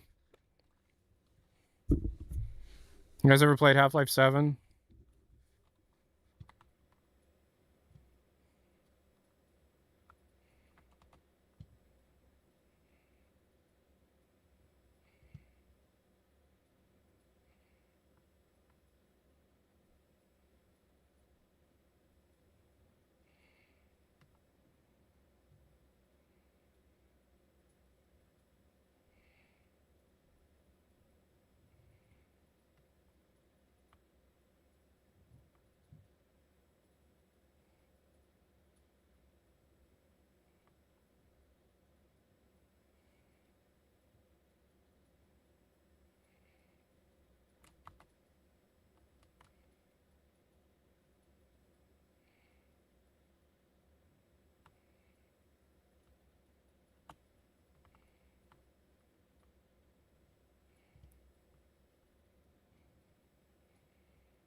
My computer is dying.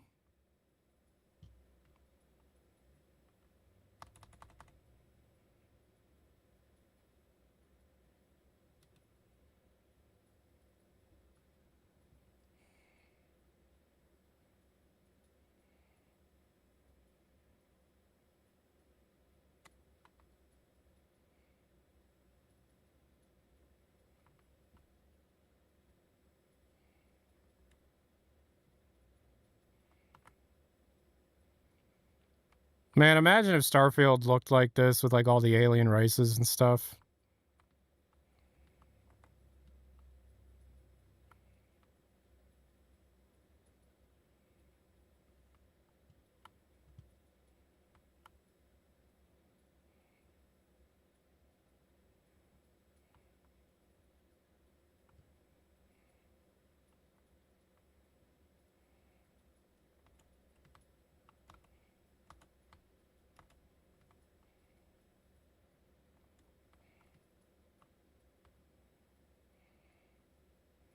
Like, it's incredible how the level itself is is pretty much the same thing, but with all these other characters roaming around, like the wide variety and in character design and stuff, it immediately makes it feel more alive.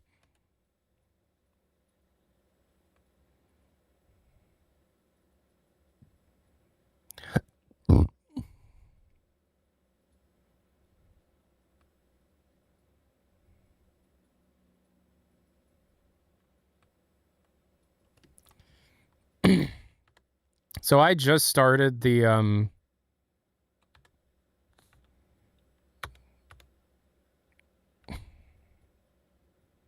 I want to teleport to Mos Eisley, but I like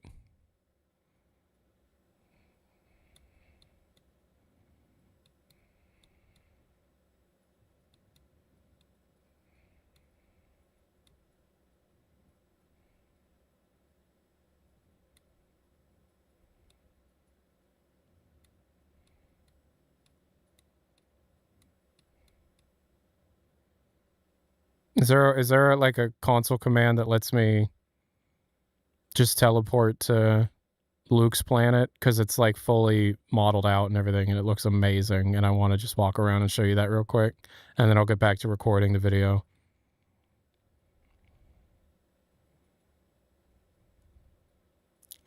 What was Luke's planet called?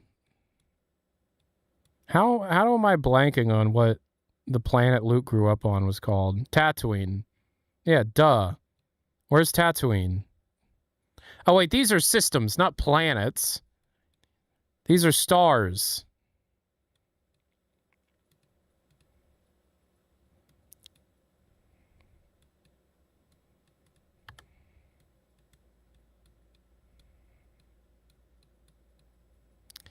Is it, am I in the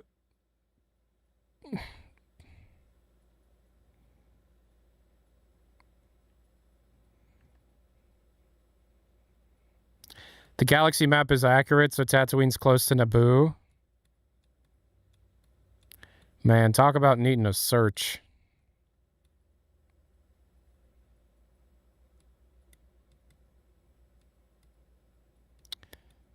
What system is Naboo in?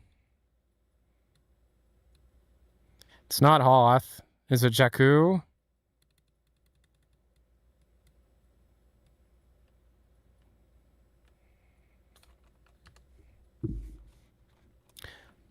I really want to just teleport to Tatooine. How do I do that?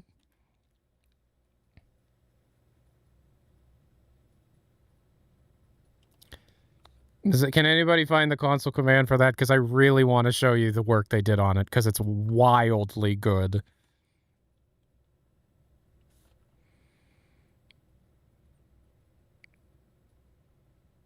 So, what is the Bethesda? Is it Go To?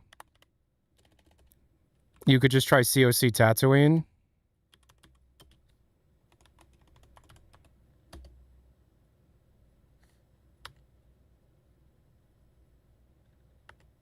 No.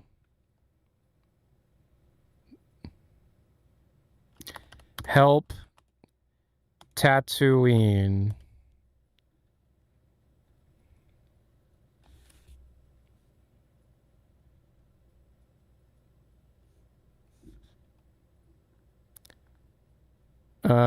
I guess 0.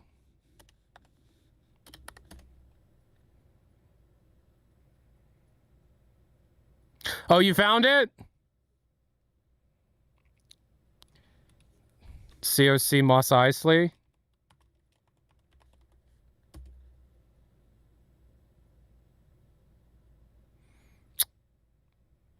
COC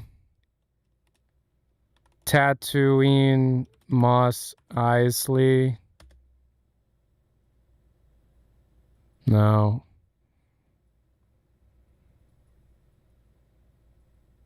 Am I spelling Tatooine wrong? Help Tatooine 1. Nothing. Are cheats on? Oh shit, that's right. What is oh god. What is the cheat? Are cheats on? I didn't know I had to turn cheats on in Bethesda.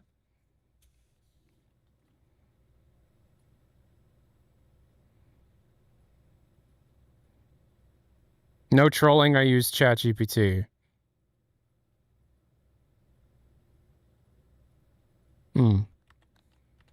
Okay. Well. Yeah, I didn't think I had to turn on cheats. I play...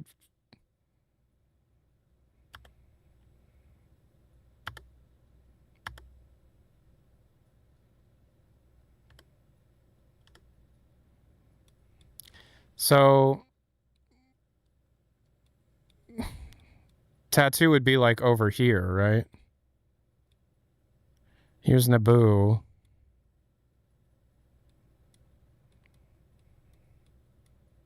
The name of the system is Tattoo. If I God mode... Wait. It's TGA, right? What's the...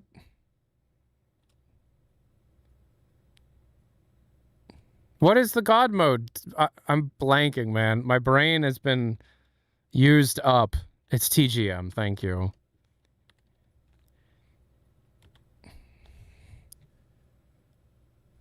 No, this Star Wars mod, like, look, I think it was Herbie that made the video about the Star Wars mod.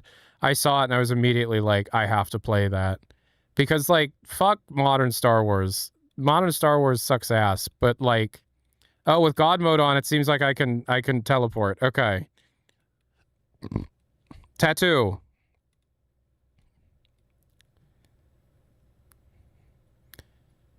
We're here.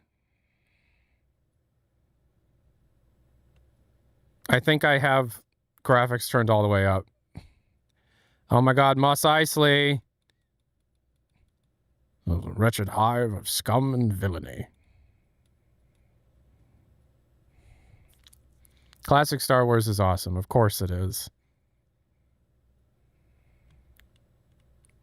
Look at this!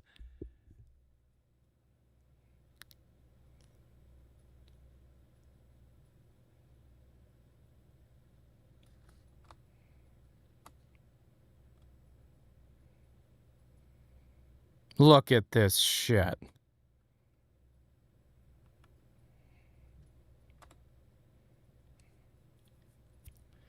No, you haven't seen anything. Wait until I start actually walking through this place.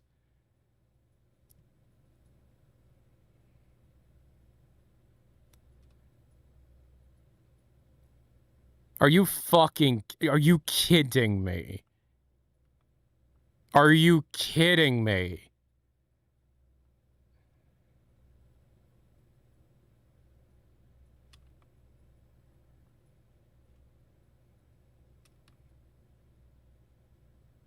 Like, are you...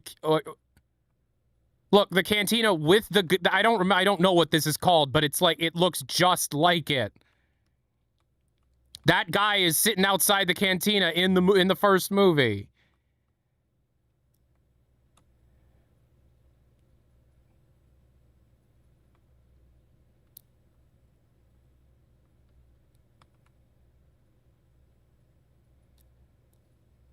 Are you just like... Are... Like... This is fan-made. Hey, this is fucking fan-made.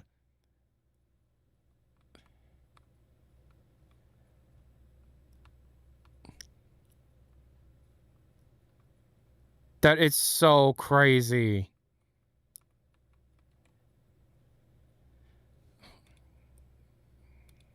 My God, is that the same fucking guy? That's not the same guy.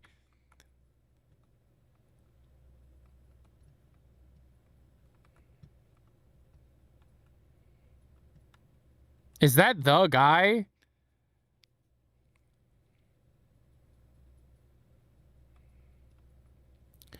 Oochie!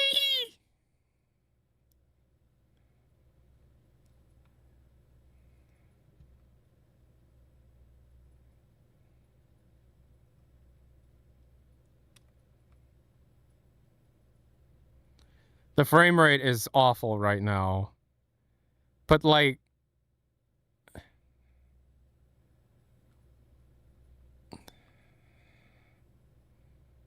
like, I can't. I can't. Like this, it's fucking insane. I'm not even that big of a Star Wars fan, right?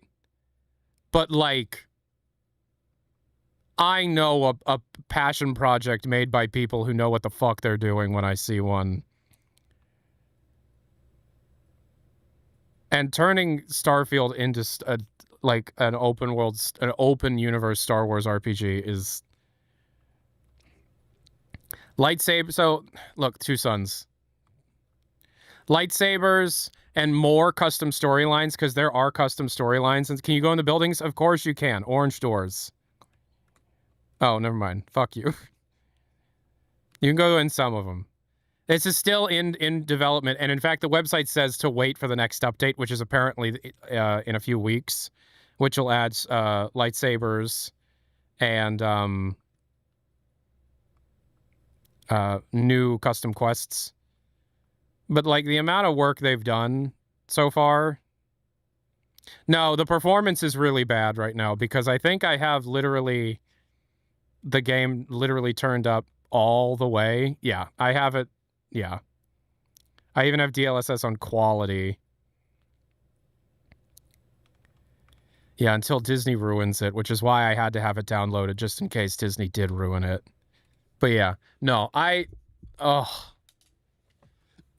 no, that shit is amazing.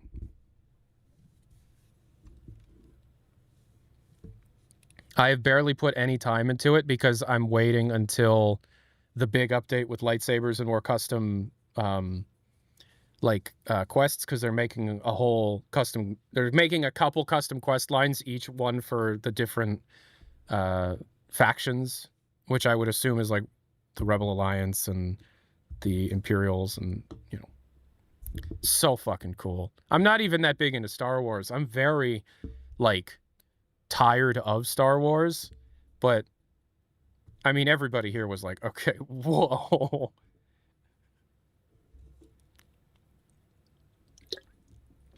Does that shit work in VR? I don't know if there's a... I haven't actually paid much attention to the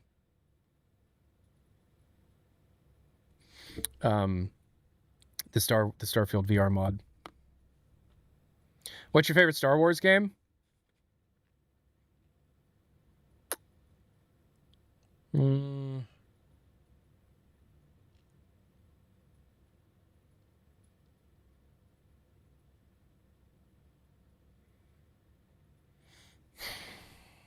It's a lot of good ones. What immediately came to mind was the original Lego Star Wars when I was a kid, but that's biased. And the other one that came to mind was pod racing, like the OG pod racing one.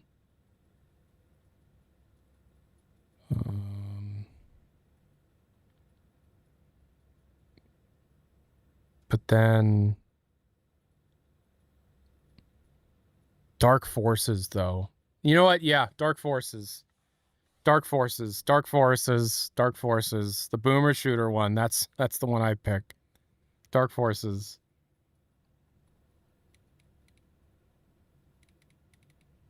I think that's the one I put most hours into, because Dark Forces was one of them that I play when testing my time travel equipment. So, have I played the remaster? I've played some of the remaster. I haven't played a whole lot of the remaster. Yeah, I put half an hour into the remaster.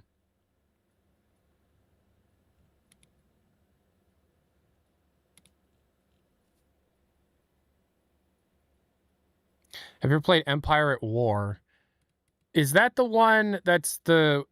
Because there's that other game that was another game that came to mind, which was the Age of Empires reskin. Is that what that is? Because that was another one that came to mind as like one of the best ones. There's that Age of Empires reskin. It's using the Age of Empires 2 engine. Is that what you're talking about? Oh, is that Galactic Battlegrounds? I liked that one. I like Galactic Battlegrounds.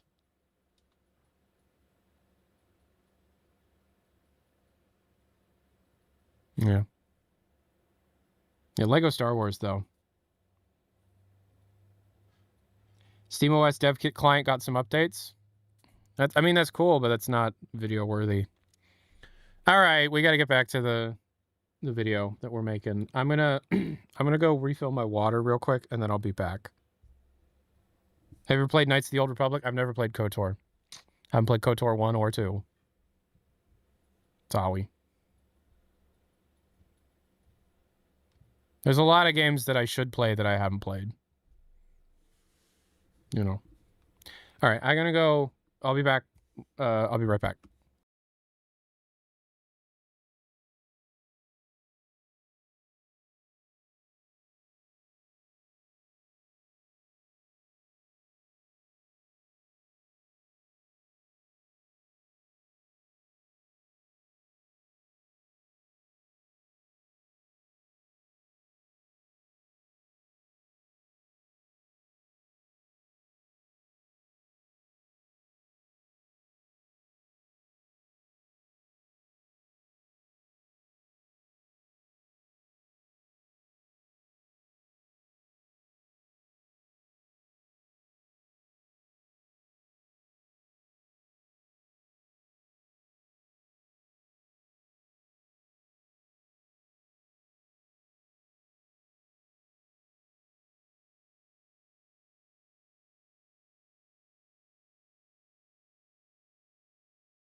Okay.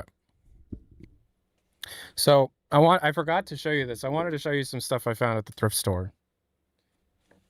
This wasn't a thrift store find, but I got this for $5 because they were having a big sale on Bandcamp. It's a vinyl record.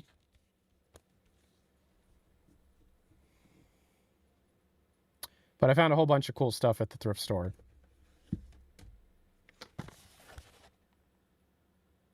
I found Gateway to the Savage Frontier, AD&D Gold Box RPG for DOS.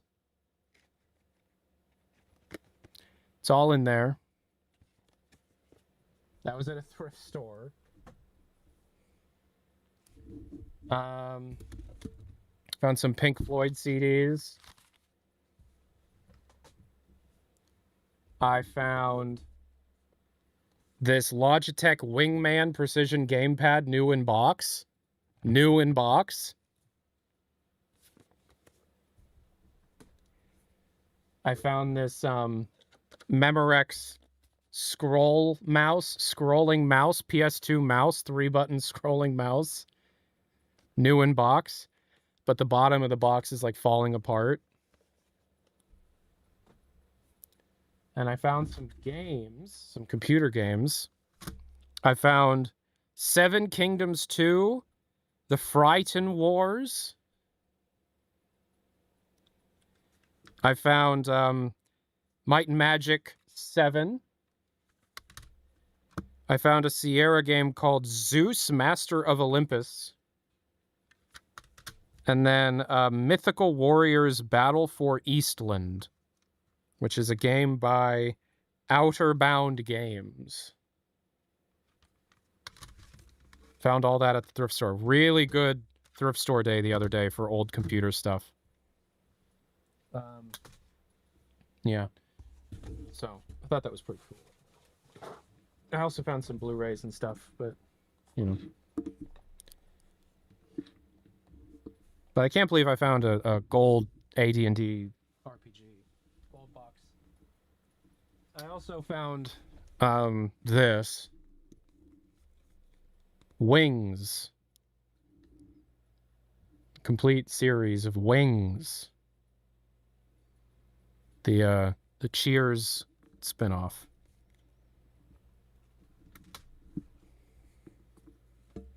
Good stuff. Ugh. Are they chain thrift stores you're going to? I'm going to Goodwill, but then I also have local ones I go to. Yeah, and then I also have used media, like mom and pop used media stores that I go to. Yeah. Own your media. Don't rent it. Own it. Get it. Go out of your way to own your favorite media. Put in the legwork. You'll be happier for it. You know, maybe get yourself one of these. Get yourself one of these.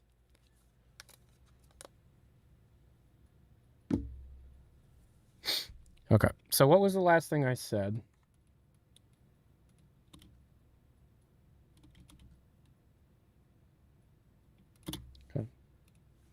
This ties into the increased fidelity of Source 2's new physics engine. This, of course, ties into the increased fidelity of Source 2's new physics engine. With simulated fire, heat, and surface attributes, surfaces can set flashpoints or burn fuel, heat aura, burn damage, immediate ignition, flame style, and burning sounds. Now, something of note, these aren't true simulated thermodynamics. That's too expensive to do real time even today. But Half-Life 2 had planned a dynamic fire system, where fire would spread based on the surface properties of different objects in the environment, but had to be scrapped due to performance constraints.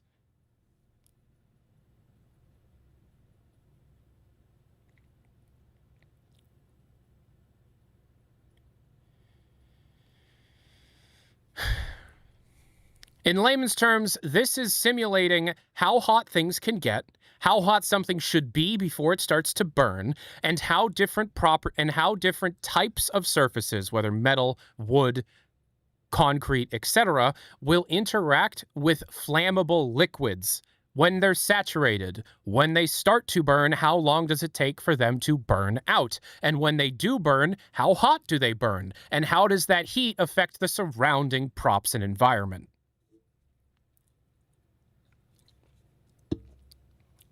Does that make sense? Did that make sense? Did the way I explained that make sense?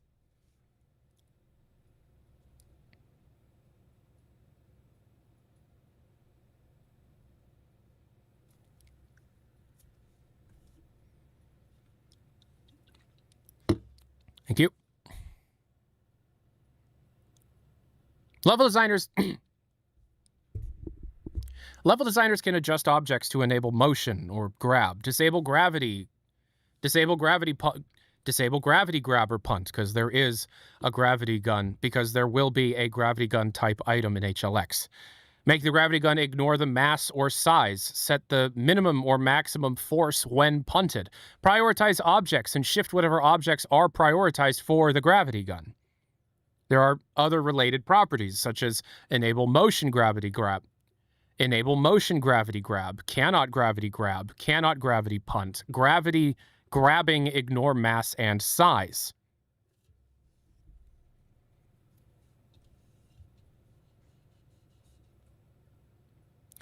Props can be dynamically removed for ammo balancing, and that has a lot to do with the procedural generation of entities, not the levels, that we'll get to later. Weapons can be rewritten. Weapons have been rewritten entirely for V data.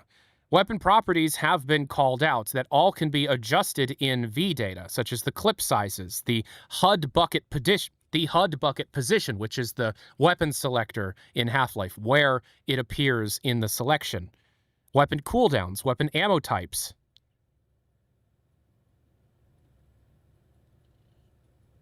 Or if reserve ammo should be treated as clips or individual ammo. Or if reserve ammo should be treated as clips or individual pieces of ammo. So the differentiation between shotgun shells or magazines. There's new muzzle flashes, there's new muzzle flash and barrel smoke parameters that can be adjusted in V-data. Weapon drop speed, effect config for weapon drop speeds. Barrel smoke after firing. Shot thresholds, timeouts. Decrement rate.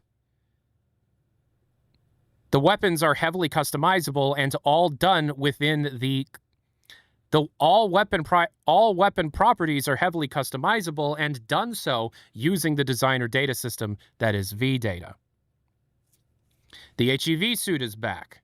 HEV suit plugged attached is one of the oldest strings that we found, and it includes sound container files mentioning HEV suit sounds in the legacy folder, meaning the HEV suit sounds are likely to be re-recorded, and they're using the old sounds from Half-Life 2 as a placeholder.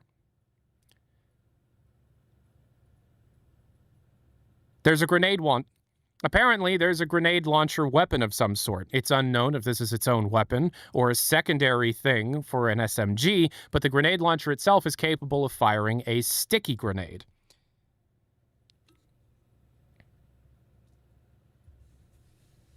And any player-driven vehicles can actually play procedural sounds. The sounds procedurally generating based on the sounds dynamically changing based on the environment that the sounds are being played, the speed at which the vehicle is moving, or the different things happening to the vehicle in said contexts.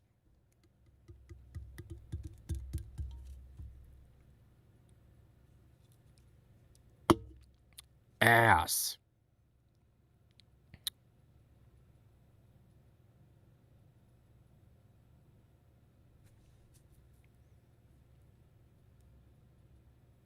There are HLX-specific particle rendering for oil and water spills on both objects and the ground. So models and geometry can have particle rendering for spills of both oil and water. The leak-liquid interactions can occur between props for both oil and water. It can spawn liquid particles when prop physics with leak-liquid in prop interactions is set and that prop is broken. The leak is dynamic and can occur at different speeds based on the size of the prop physics break.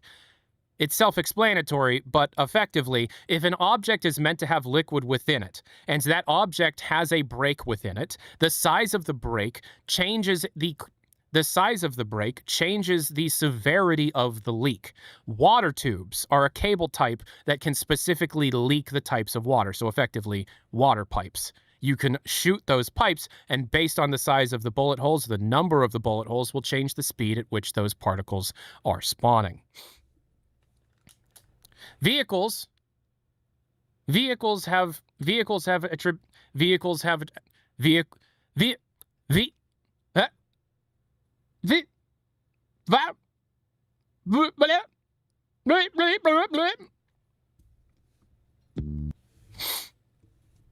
I'm so tired of this. I just want the game out. Just let the game, just put the game out. I'm going to put this video out and so many people are going to be like, yeah, well, you made that up. And it's like, what?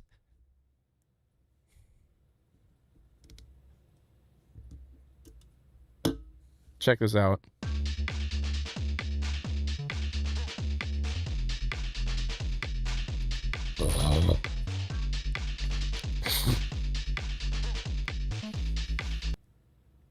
Vehicles have attributes such as wheel friction. The scale in which that friction reacts to the scale in which that friction affects the vehicle itself based on the surface attribute type of the ground that it is driving on.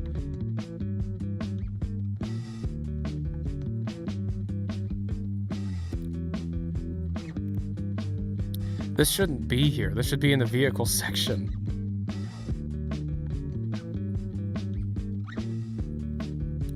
Oh, I deleted the vehicle section. We condensed it down because I'm supposed to just say vehicles in general have been heavily rebuilt and are significantly more detailed in their physical simulation, as you can see. We have a new particle fan type called rotor wash, which is a similar effect to what Half-Life 2 had for a helicopter-like rotor. Track Train, Funk Track Train, has been upgraded to have new parameters such as move to points, teleport to points, lock or unlock its own orientation, adjust its max speed, and fire a command to other entities upon its arrival at the end of the track train. Hey Genghis, am I getting a Steam frame? Yes.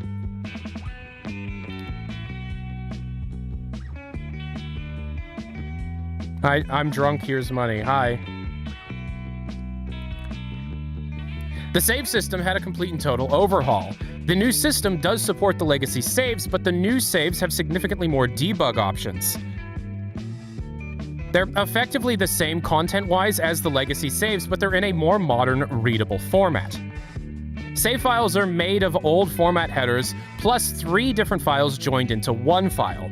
Prior saves on Source Engine had to have different files for its server data, its client data, and old map entities to remove after a map transition.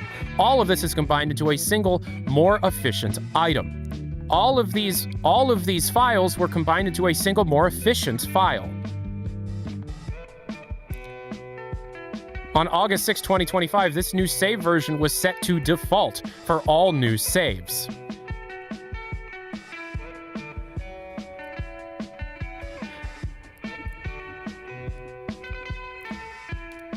A new string, info spawn group load unload, gave the ability to auto-activate and become the main world on a load.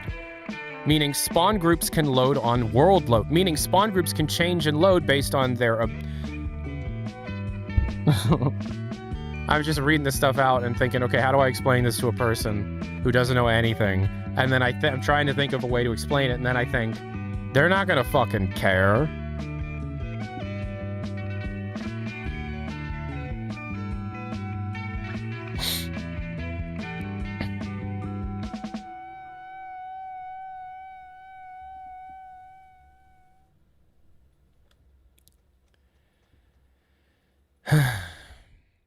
Spawn groups can load on a world load, and the spawn group can be prioritized based on its context and type on the world load itself. We have a replacement for regular change-level behaviors, and they're based on landmarks.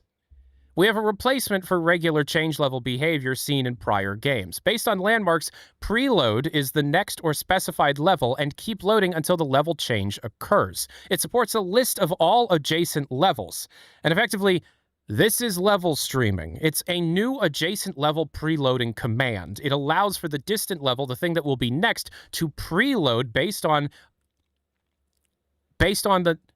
nearby landmarks that are predefined within the map.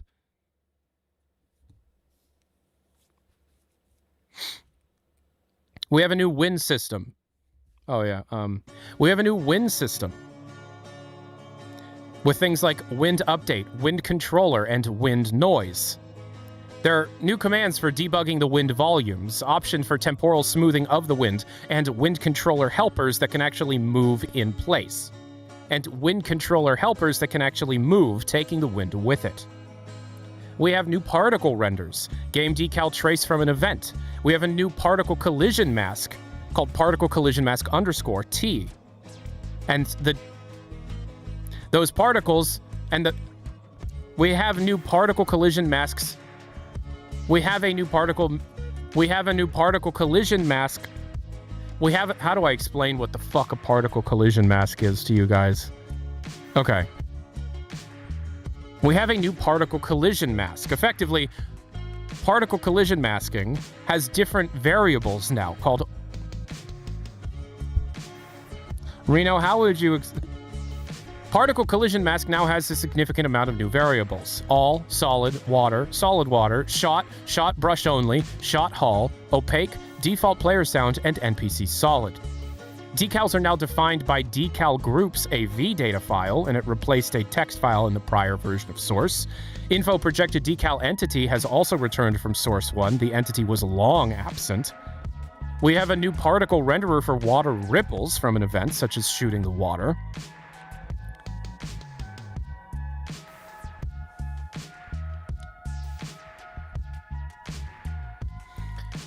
Source 2 can now build ray-traced proxies at the end of a map collision. Source 2 can now build ray-traced proxies at the end of a map compilation during the world node build, but after the baked lighting, meaning we have pseudo-baked ray-traced lighting in this case, which means Source 2 now supports ray tracing in a lesser extent than other engines, but in a far more optimized and cleaner way. Engines can build RT proxies at the end of a map compilation. Ray-trace proxies can only be built if the resource compiler or world renderer builder is set to 1 in game info. Ray-trace proxies, however, can only be built if the resource compiler world renderer builder aggregate ray-trace proxy is enabled in the gameinfo.txt. The render system game info settings have been added, which allow for Vulkan shader model 6, such as requiring or at least requesting Vulkan shader model 6, or requiring a full GPU with ray-traced support for the use of the game or tools. It's unknown if HLX will fully require a ray-traced GPU, but the ability to limit only GPUs that support ray tracing to play the game is in the engine.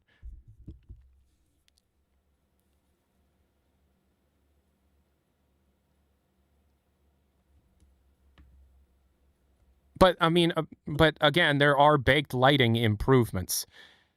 There's a new baked lighting repack 2 option that triggers a new repacked pass after light mapping, which requires a new version of VRAD, VRAD3_AVX, which is not publicly shipped, and it seems aimed at mitigating light map compression artifacting.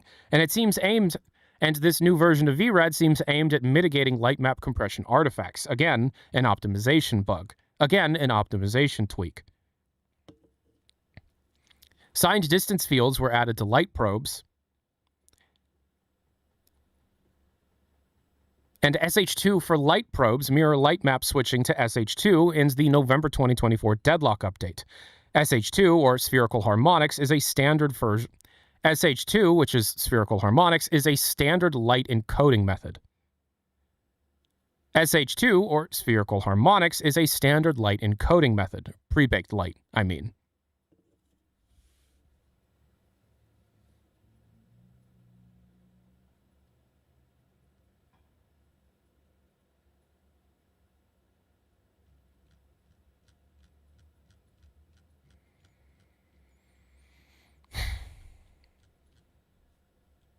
So to summarize everything we've talked about so far, we have a significant amount of new NPCs and NPC navigation.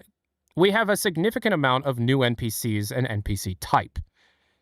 So to summarize everything so far, we have a significant amount of new NPCs and new NPC types.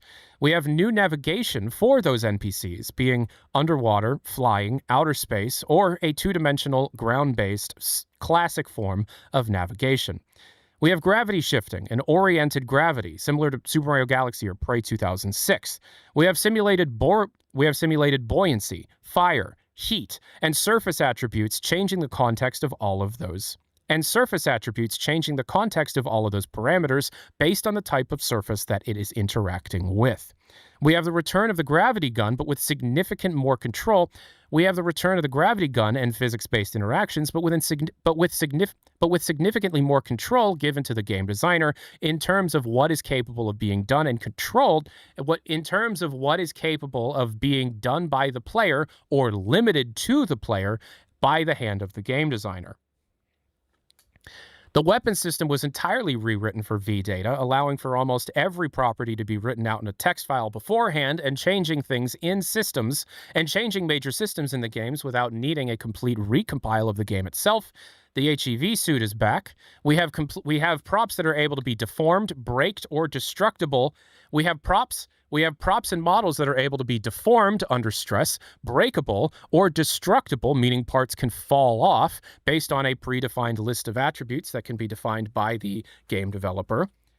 Liquids are being heavily simulated, and those liquids are being simulated, both oil and water, and their different interactions with props based on the types of props and the context that those two things are found within are heavily controlled by the game developer. Vehicles have been completely rewritten, allowing for more traversal and vehicle types to be developed, along with pretty much everything you can think of, from wheel size, wheel friction, suspension, and a whole bunch of other stuff being defined in V-Data by the developer. Level streaming and new save load systems have been implemented, allowing for a much cleaner, more efficient saving and loading, as well as level streaming for the next level while in the prior. And spawn groups can be predefined, effectively allowing for a basic form of procedural generation. Not procedural generation in the concept, not proc gen in the way that you'd think, like Minecraft, but allowing for the game itself to define the types of entities that may spawn in a level based on the context that the level finds itself in, both to add some extra replayability and randomness, but also to adjust itself based on player game input. It's similar to the Left 4 Dead Director, but far more detailed in what it's capable of doing. It's also similar to how Half-Life Alyx would feed you ammo for the weapons that you were choosing to use, but again, on a much larger stage. The rendering engine of Source 2 has been significantly upgraded, with things like wind and decals being updated across the board, ray tracing and baked lighting seeing brand new features and updates with support for both, yet with support for the engine itself to actually lock out players without a ray trace GPU.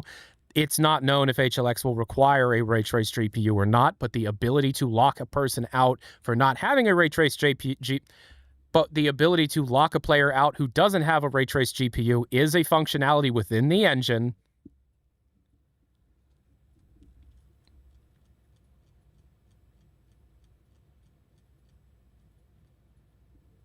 And NPCs can react to a whole lot of stimuli in their environment and change their set quote-unquote mood based on the stimuli and context that they find themselves in. That mood will then change the set of behaviors that they choose to take within the environment that they find themselves in, both inside and outside of combat.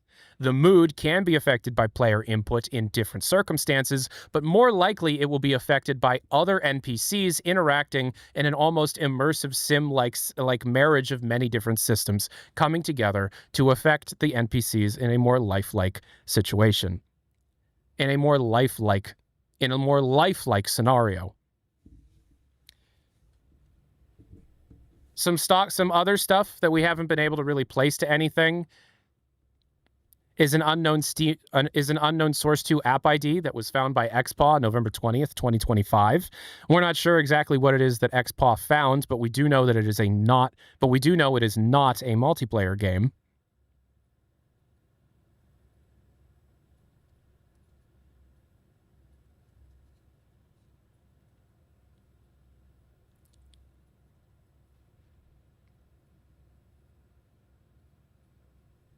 And also the ability to check, and also a string that allows for a buoyancy check to trigger a fan. I'm not sure what that means. Now, what don't we know? What has been debunked? Well, first of all, the final hours of Half-Life Alyx states that there was a small team in 2018 that was working on another game. This was not HLX. That was what became Deadlock. Voxels, voxel-based destruction, or the use of voxels in the game's voxel-based destruction, or the use of voxels in the game's geometry, is not happening. Voxels may be used in hair rendering or the rendering of smoke, similar to how it's seen in Counter-Strike 2 and Deadlock, but the actual development of voxels to build out geometry ceased production in any public capacity around 2021.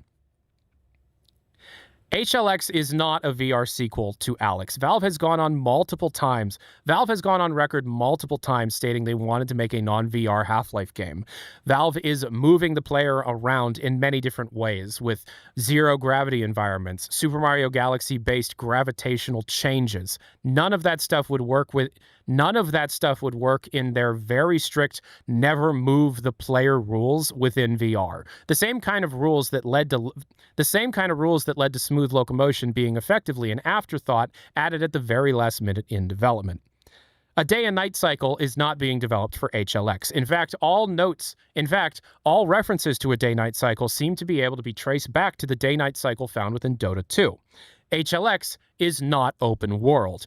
In fact, it should be seen more as like open linear, kind of similar to Doom 2016 or kind of similar to Doom 2016's Foundry level or some of those more open-ended areas in Uncharted 4. Source 2 does bake its lighting and has major overhauls in baked lighting since Alex, but the map limit is still 16,384 hammer units.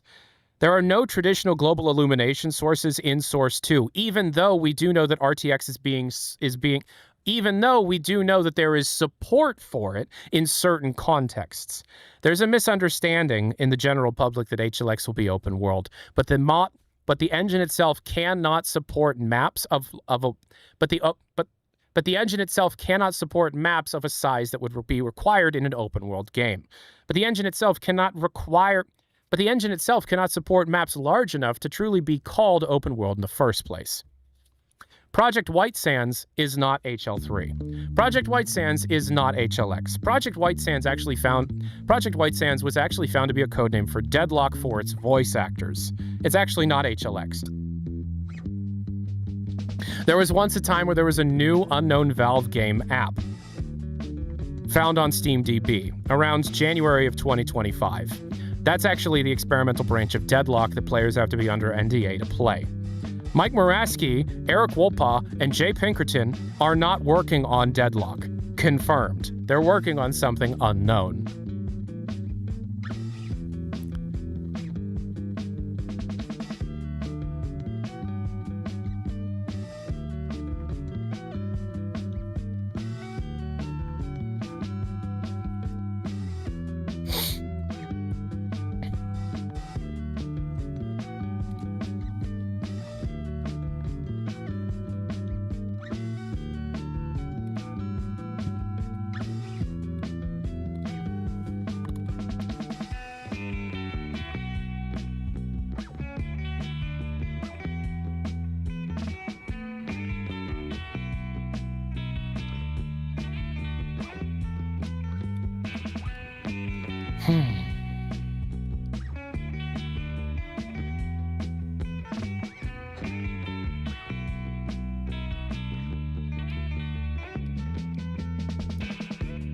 Ragdolls can take damage and eventually be destroyed.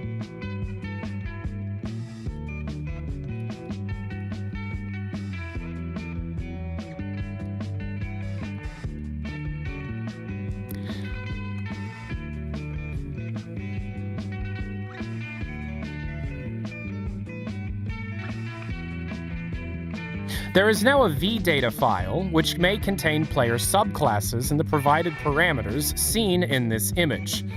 The developer can, in this vdata file, update how long it takes for the player to drown, how quickly the player can drown, how fast they can move in water, their use range, or how far away an object needs to be before they're capable of pushing their use key on it, and how quickly can they get up from a crouch.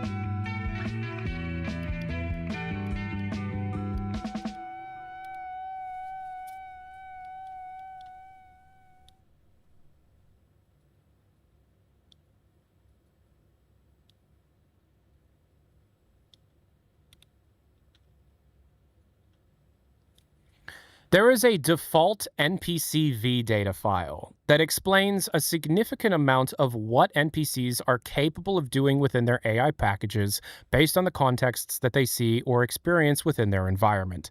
It is insanely detailed, and we have almost an entirely full understanding of how it operates.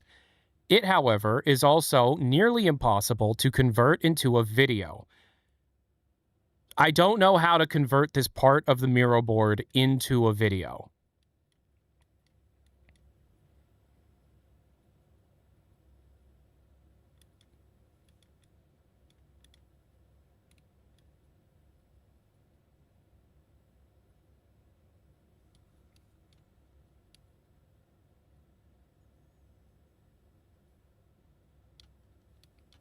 Hair strands are being simulated. HLX and Source 2 in general seems to be picking up the hair strand solution that others have started utilizing in other game engines. This is often being called a hair strand system. Hair can get influenced by wind, a toggle between mesh or shading. Hair can be influenced by the wind and be toggled between a mesh-based hair system or a shading-based hair system. Artificial intelligence can actually be optimized to have a level of detail system similar to how visuals and meshes also have such a LOD system. The further away an NPC or something using an AI package is from the player, the game is capable of actually limiting its functionality to be able to use less CPU cycles. This is a baseline optimization feature found within Source 2, likely for HLX.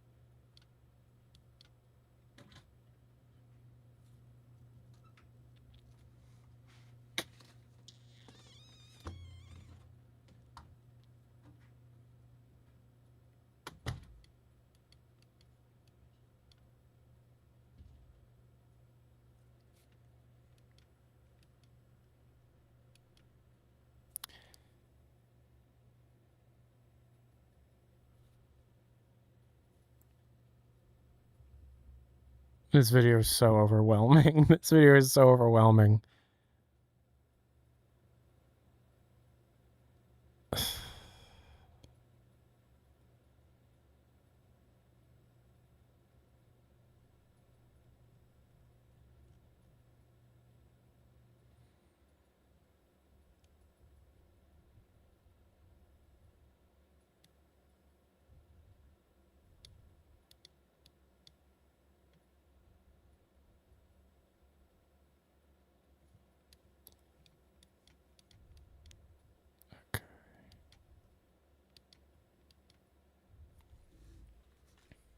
How long do you think it'll be?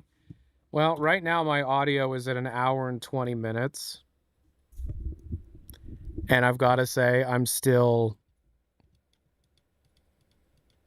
like maybe 60% done.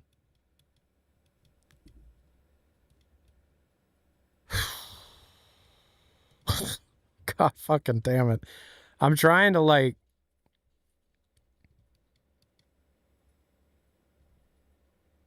figure out how to put, because like everything that I'm working from right now is just, it's impossible. I need to skip parts. Parts need to be skipped, right? And so I wrote an outline skipping parts to be able to save time. But now I'm looking back at the board, like I'm pretty sure I might have cut too much, and I cut too much.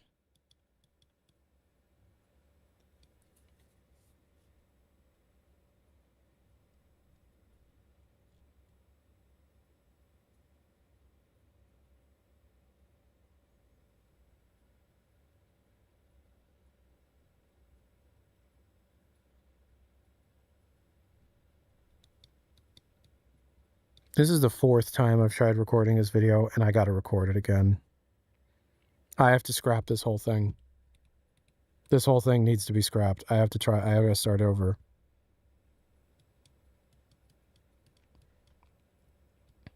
This is so overwhelming. This is so overwhelming.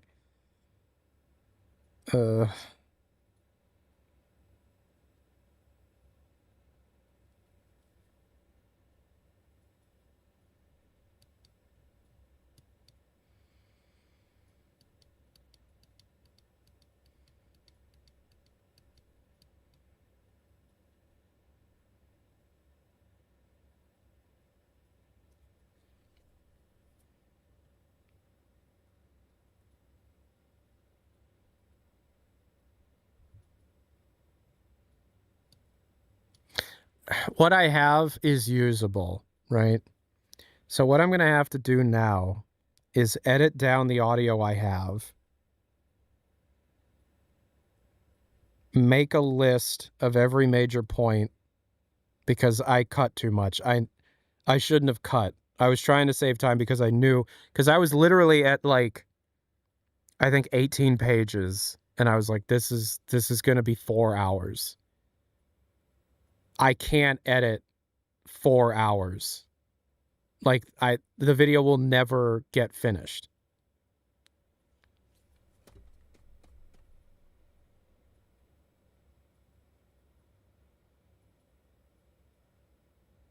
And I regret it. I cut too much because I got to the end of the list and I'm like, that is not it.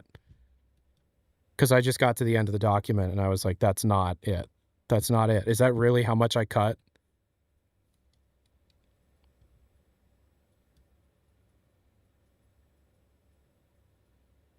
See, I'm fine seeing it in parts.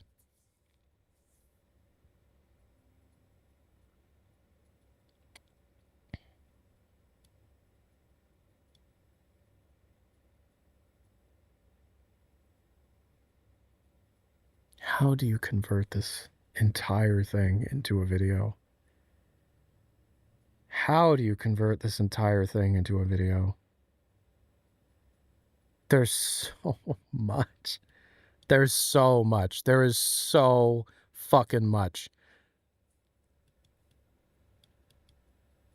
Make it with AI. So I actually wanted to see what that would look like. So I put the Miro board into ChatGPT and asked it to write me a script. Yeah, good luck with that. That shit sucks. That shit sucks. Because part of me was like, if it can at least like make a basic list of everything with like points and stuff, no, it can't. It can't. Those tools suck dick. Could you make a video on each section? I think that might be what I have to do because I think I might be going about this the wrong way.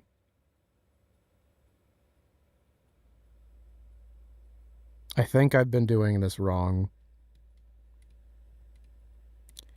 I think what I've recorded, 90% of it is usable. Maybe 65% of what I've recorded today. I'm not going to use AI. I think like 65% of what I've recorded today is usable. I think.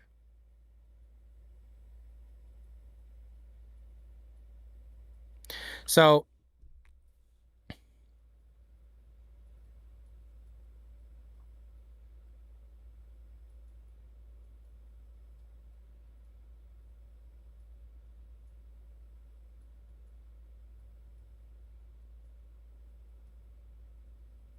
going through each section like how icebergs work. Yeah, but the thing is, certain sections tie into other sections. Like this whole chunk, that like everything on the tiny screen on the bottom there, that's all one topic. It's all just VData files, right?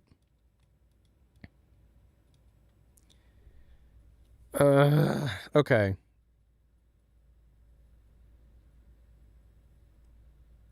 I had like the idea for the video in my head before starting the stream that I've been thinking about and working on for a couple days. And now that I'm actually executing on it, this isn't it. It's not it. I think trying to do all of it in one video is impossible. I genuinely think trying to do all of it in one video is impossible. Because this is insane. This is unsustainable. This is not possible.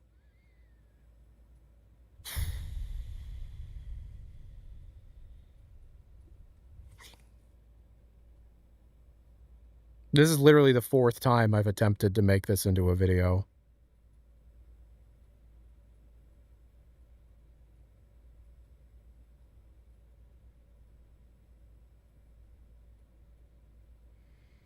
Yeah, trying to squeeze all of this into a manageable video is just ruining the video, is what I've realized.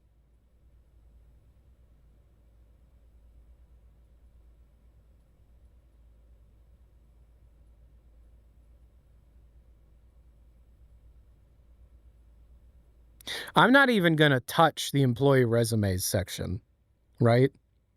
And the snippets from interviews section is also not going to be touched because that's effectively what the Rise, Fall, and Rebirth of Half-Life 3 video is, right? The announcement rumors section obviously is getting cut because none of it happened. But, like, that's still and the debunk section I do need to do.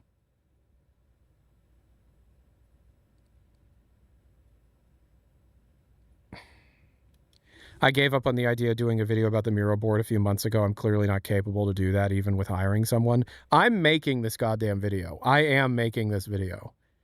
It's just, this is just...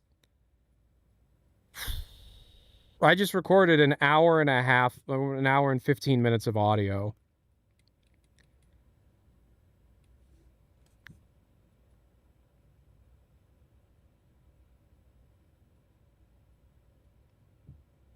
Yeah, it's going to be a series, but I want to make sure that I understand the whole series. Like, I need to, before I even make a part of the series, understand what the whole series is going to look like. I'm sorry, guys. Yeah, this is getting this is getting delayed. This is getting delayed.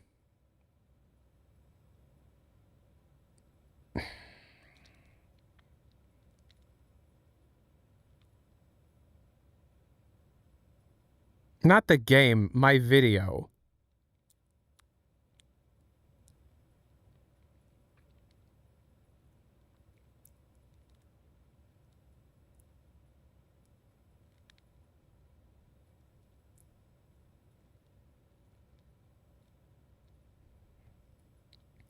So what are the top, like, how do I split this up?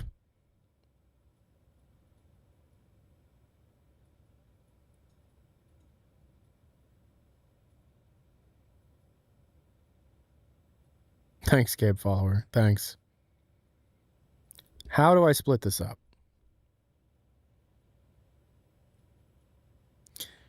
Everything known about Half-Life 3's AI. Everything known about Half-Life 3's engine. Everything known about Half-Life 3's gameplay. Everything known about Half-Life 3's enemies / locations / NPCs. Everything debunked about Half-Life 3. Everything Valve has said about HLX. I'm going to have to split it up like that. I mean, like, there's the selfish part of my brain that's like, oh, good, you get to sell ad space. You know, each video can have a sponsor or whatever. But that's not really, like, the goal. I really, really, really wanted to make a big-ass documentary video. But that's not, it's genuinely not doable. Because I need a video out by the end of January, and this just isn't going to happen. This is not possible to do in 2 weeks. This video would take me... It already has. I've literally been trying to do this Miro board video for like 6 months. Maybe longer than that, since May.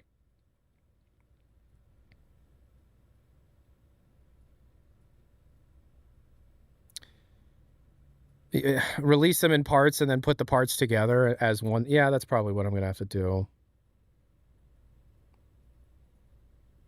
Damn it. I'm so frustrated. This is why I kept stalling. Because I'm afraid of like what the community will say or whatever. But this is so hard. This is so hard. This is genuinely so fucking hard to make. This is the hardest video I've ever made. And I didn't even do the bulk of the research this time. This is crowdsourced research, and I still can't do it. Do I need help? No, no, no.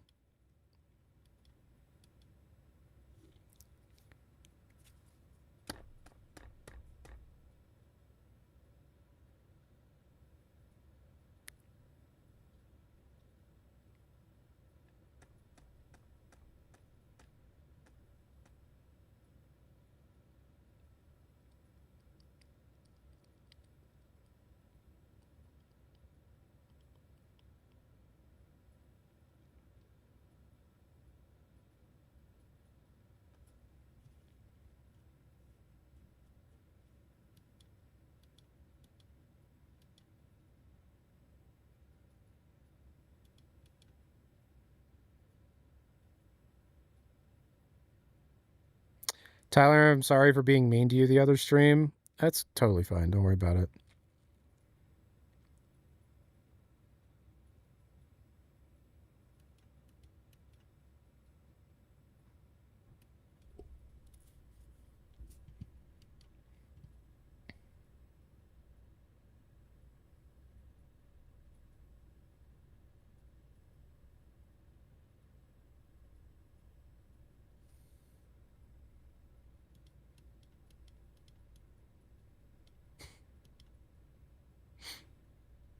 The irony of the difficulty of making a Half-Life 3 video is not going over my head. I get it too. I understand the irony here. How I'm struggling to make this video, and I've tried to make it multiple times, and I just can't. And so I'm going to split it up into episodes. I get the irony.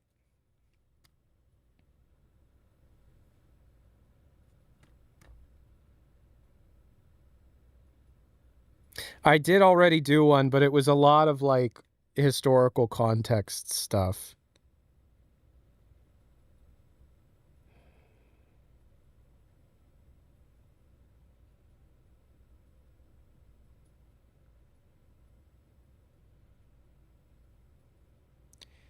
Chunking this out will make it easier, because now I'm trying to think of how just the engine video will be made.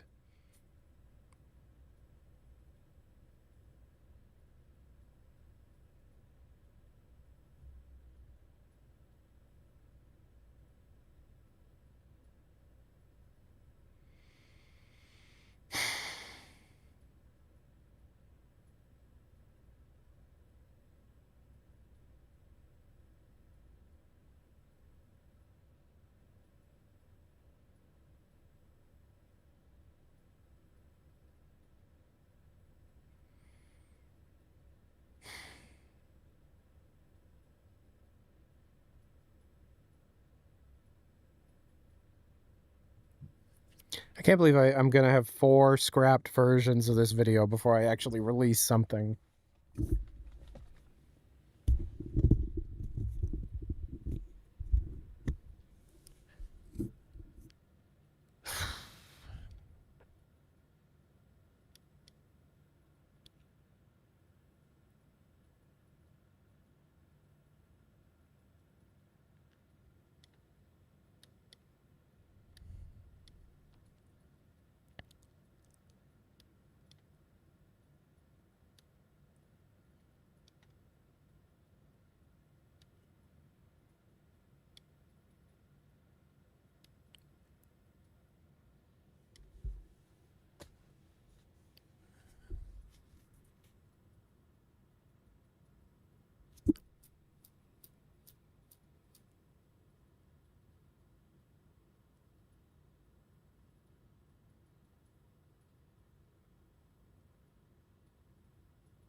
Animgraph 2 should be part of the engine features video.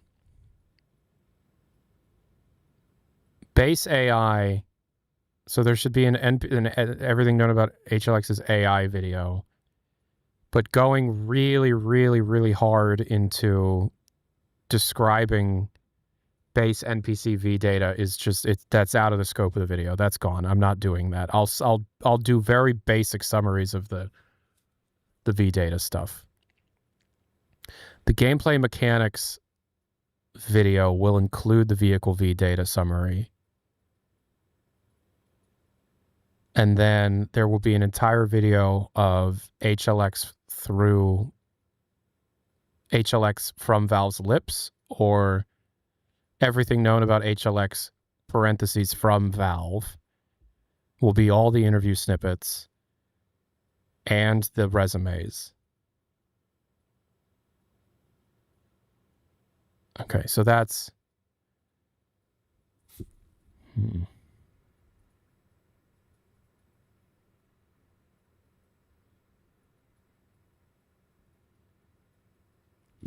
The first video would need to be an introduction to the series, explaining things,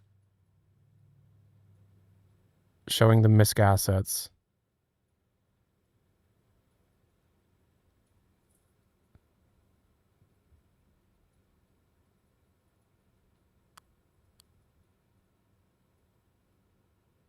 development timeline, and the known NPC. Well,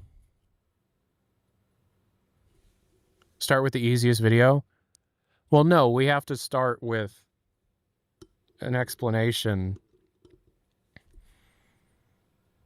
of what it all is, because there's things that need to be explained to the lay viewer of, like, what VData is, what a schema is, what hint nodes are, what an FGD is, what an IO is.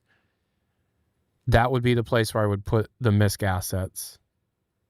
That would also be the place I would put the development timeline. So that would be one video.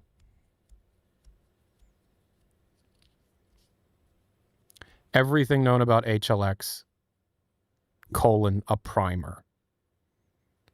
And then the next one would be everything known about HLX's gameplay. That would be that and that. Then it would be everything known about HLX's engine, and it would be that and that. Then it would be everything known about HLX's AI. It would be that and that. Then everything known about HLX's enemies, locations, and characters, parentheses, spoilers, would be those and that. And then the final one would be HLX from the mouth of Valve or something along those lines. And it would be this and that. And that would be it. That would be... How many is that? There's 1, 2, 3, 4, 5, 6.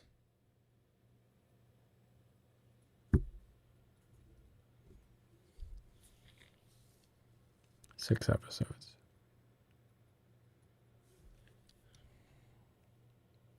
The debunked can go in the first episode. 6 episodes.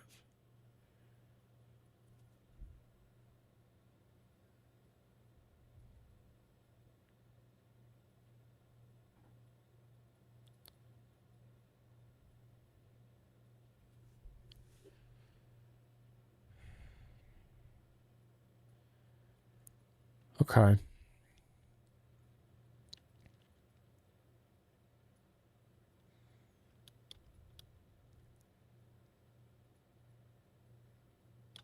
This is gone. I'm not even gonna, yeah, I'm not putting this in there. And the rule that I have to give myself is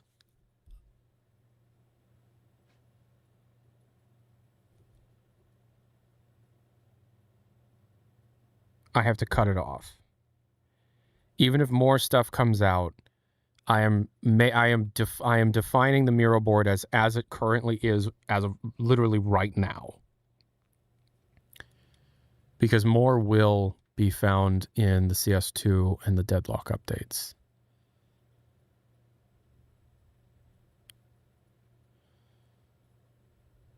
Okay.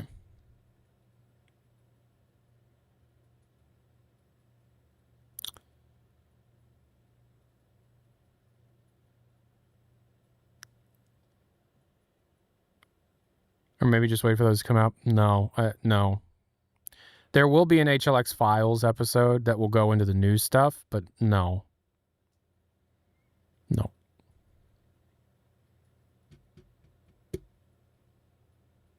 So, okay, for example, in the gameplay mechanics video, HEV suit would be there, fire and heat conductivity would be there, gravity gun, water and liquids, vehicles, fans, weapons, proc spawn, spawn groups, deformable, grenade launchers, track chain changes, ragdoll destruction, breakable props adjustment.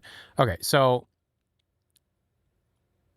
player subclasses, no. Save system. So I pick and choose through this, right?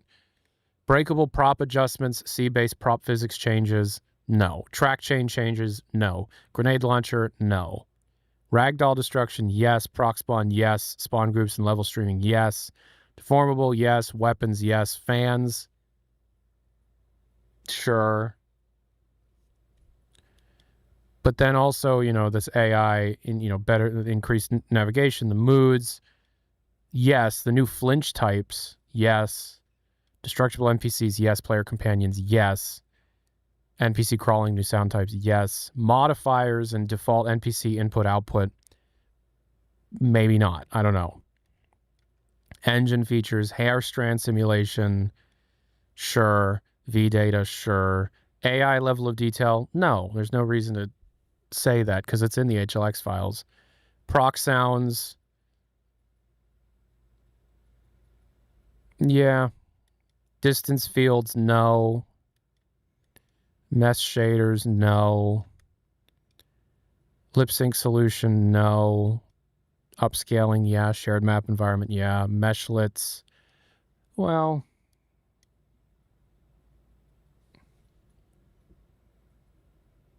mesh shaders are compute shaders that can output triangles by themselves. Save performance by calculating on the GPU and skipping a bunch of shader pipeline steps. You see, people don't care about that. Meshlets, yeah, that no. Like the real technical optimization stuff, I will skip over because it's like, okay, well, what can the engine do? When the general person clicks on it, that means wind, ray tracing, weather, audio improvements, procedural sounds, hair strength. That's the kind of thing. Talking about specifically meshlets and mesh shaders and distance fields, no. Oh, man.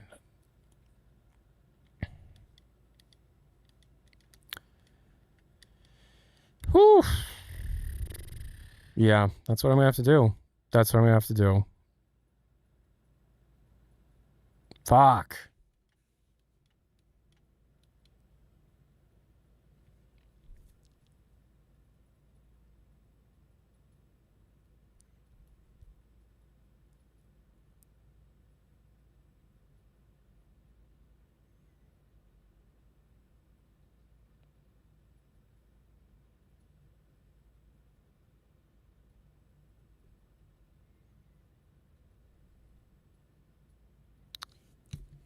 Okay. Yeah. Ass, man. The ass.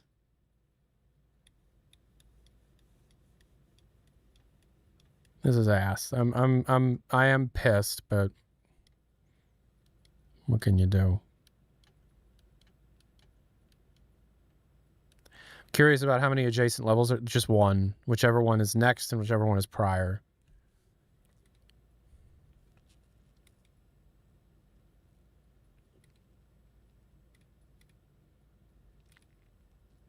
Okay. Oh man. I'm overwhelmed, but I can do it. It will be done. I can do it.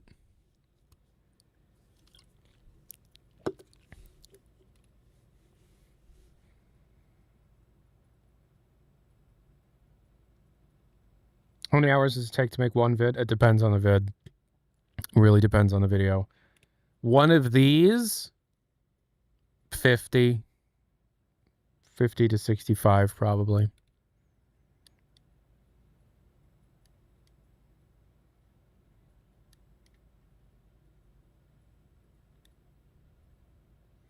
This is gonna suck. I've always felt like this was gonna suck, and I knew it was gonna suck, and it's gonna suck. But this needs to be made. This really does need to be made. I wish I had figured out to just split it into episodes back in like November. God damn it.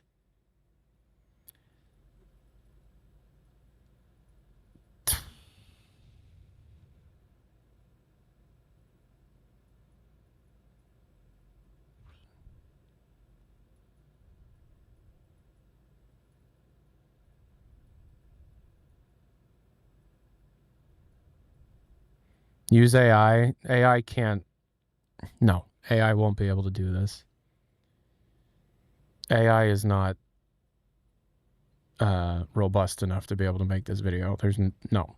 It wouldn't even be able to make an outline.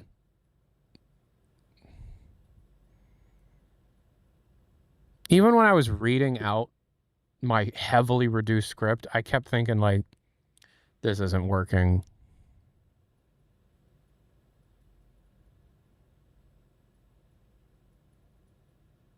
That sucks. Oh well.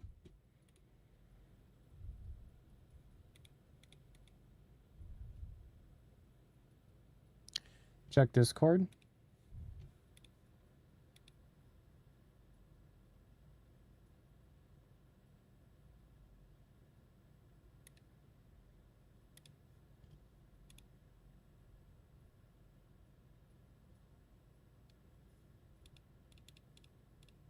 No, Roletto, we're not. Yeah, we're not doing the outline anymore. It's getting split into. It's getting split. It has to get split. It is getting split. Roletto, it is. That's what needs to be done. I appreciate you looking at it again, but no, I had to cut too much. It's just. It's not working.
What about user sentiment? Regardless of what user sentiment is, the first episode will be the same. But yeah, having them vote on which episode comes after the first is a good idea.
If the series is finished before the game, like, yeah, if the game comes out before, then that's fine. It doesn't really matter, but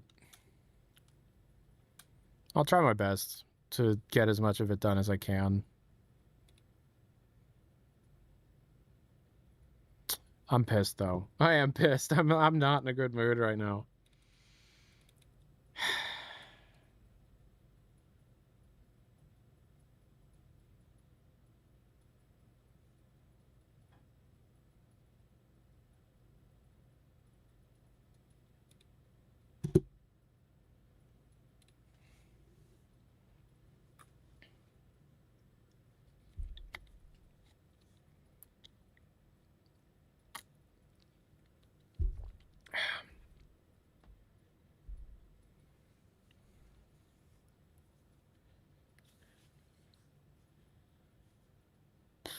Okay.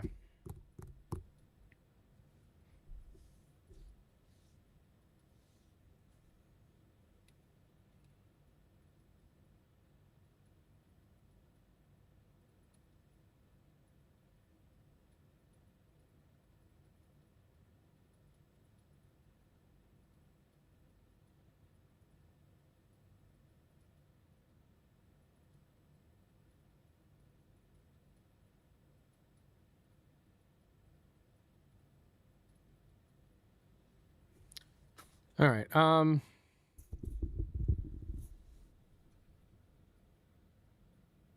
Wow, it just seems like everybody always just shows up. Like, oh, I just got, you know how often I'm told, oh, I just tuned in. Oh, I just got here. What? Damn, guys. The only people talking in chat are the people who just got here and are confused.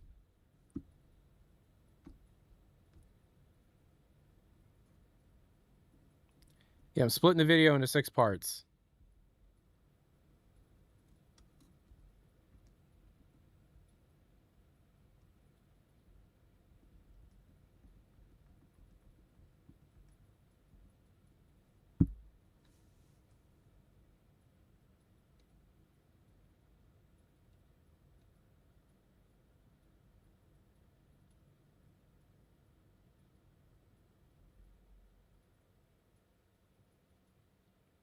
I'm tired. We streamed for 3.5 hours while I was trying to figure this video out.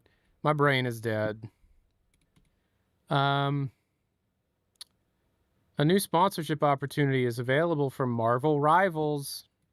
I bet it's not.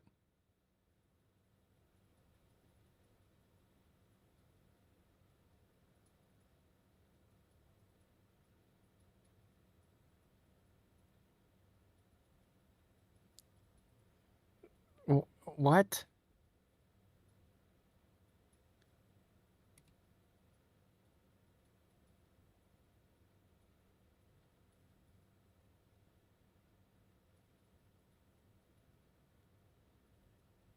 I have to... You want me to watch the Ted trailer?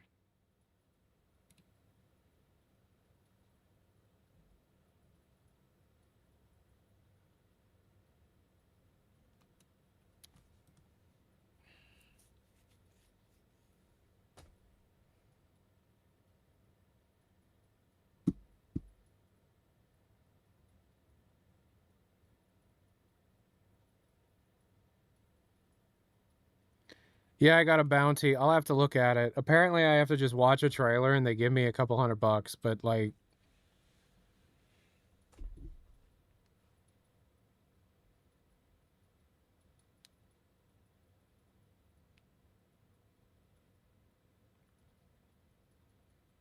I have to read the stipulations. We might do it next stream. I don't know.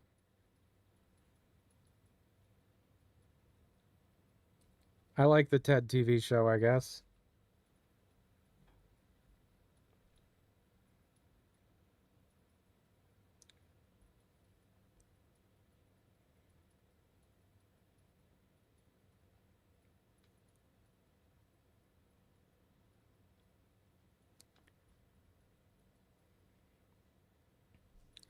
All right. I'm gonna peace out.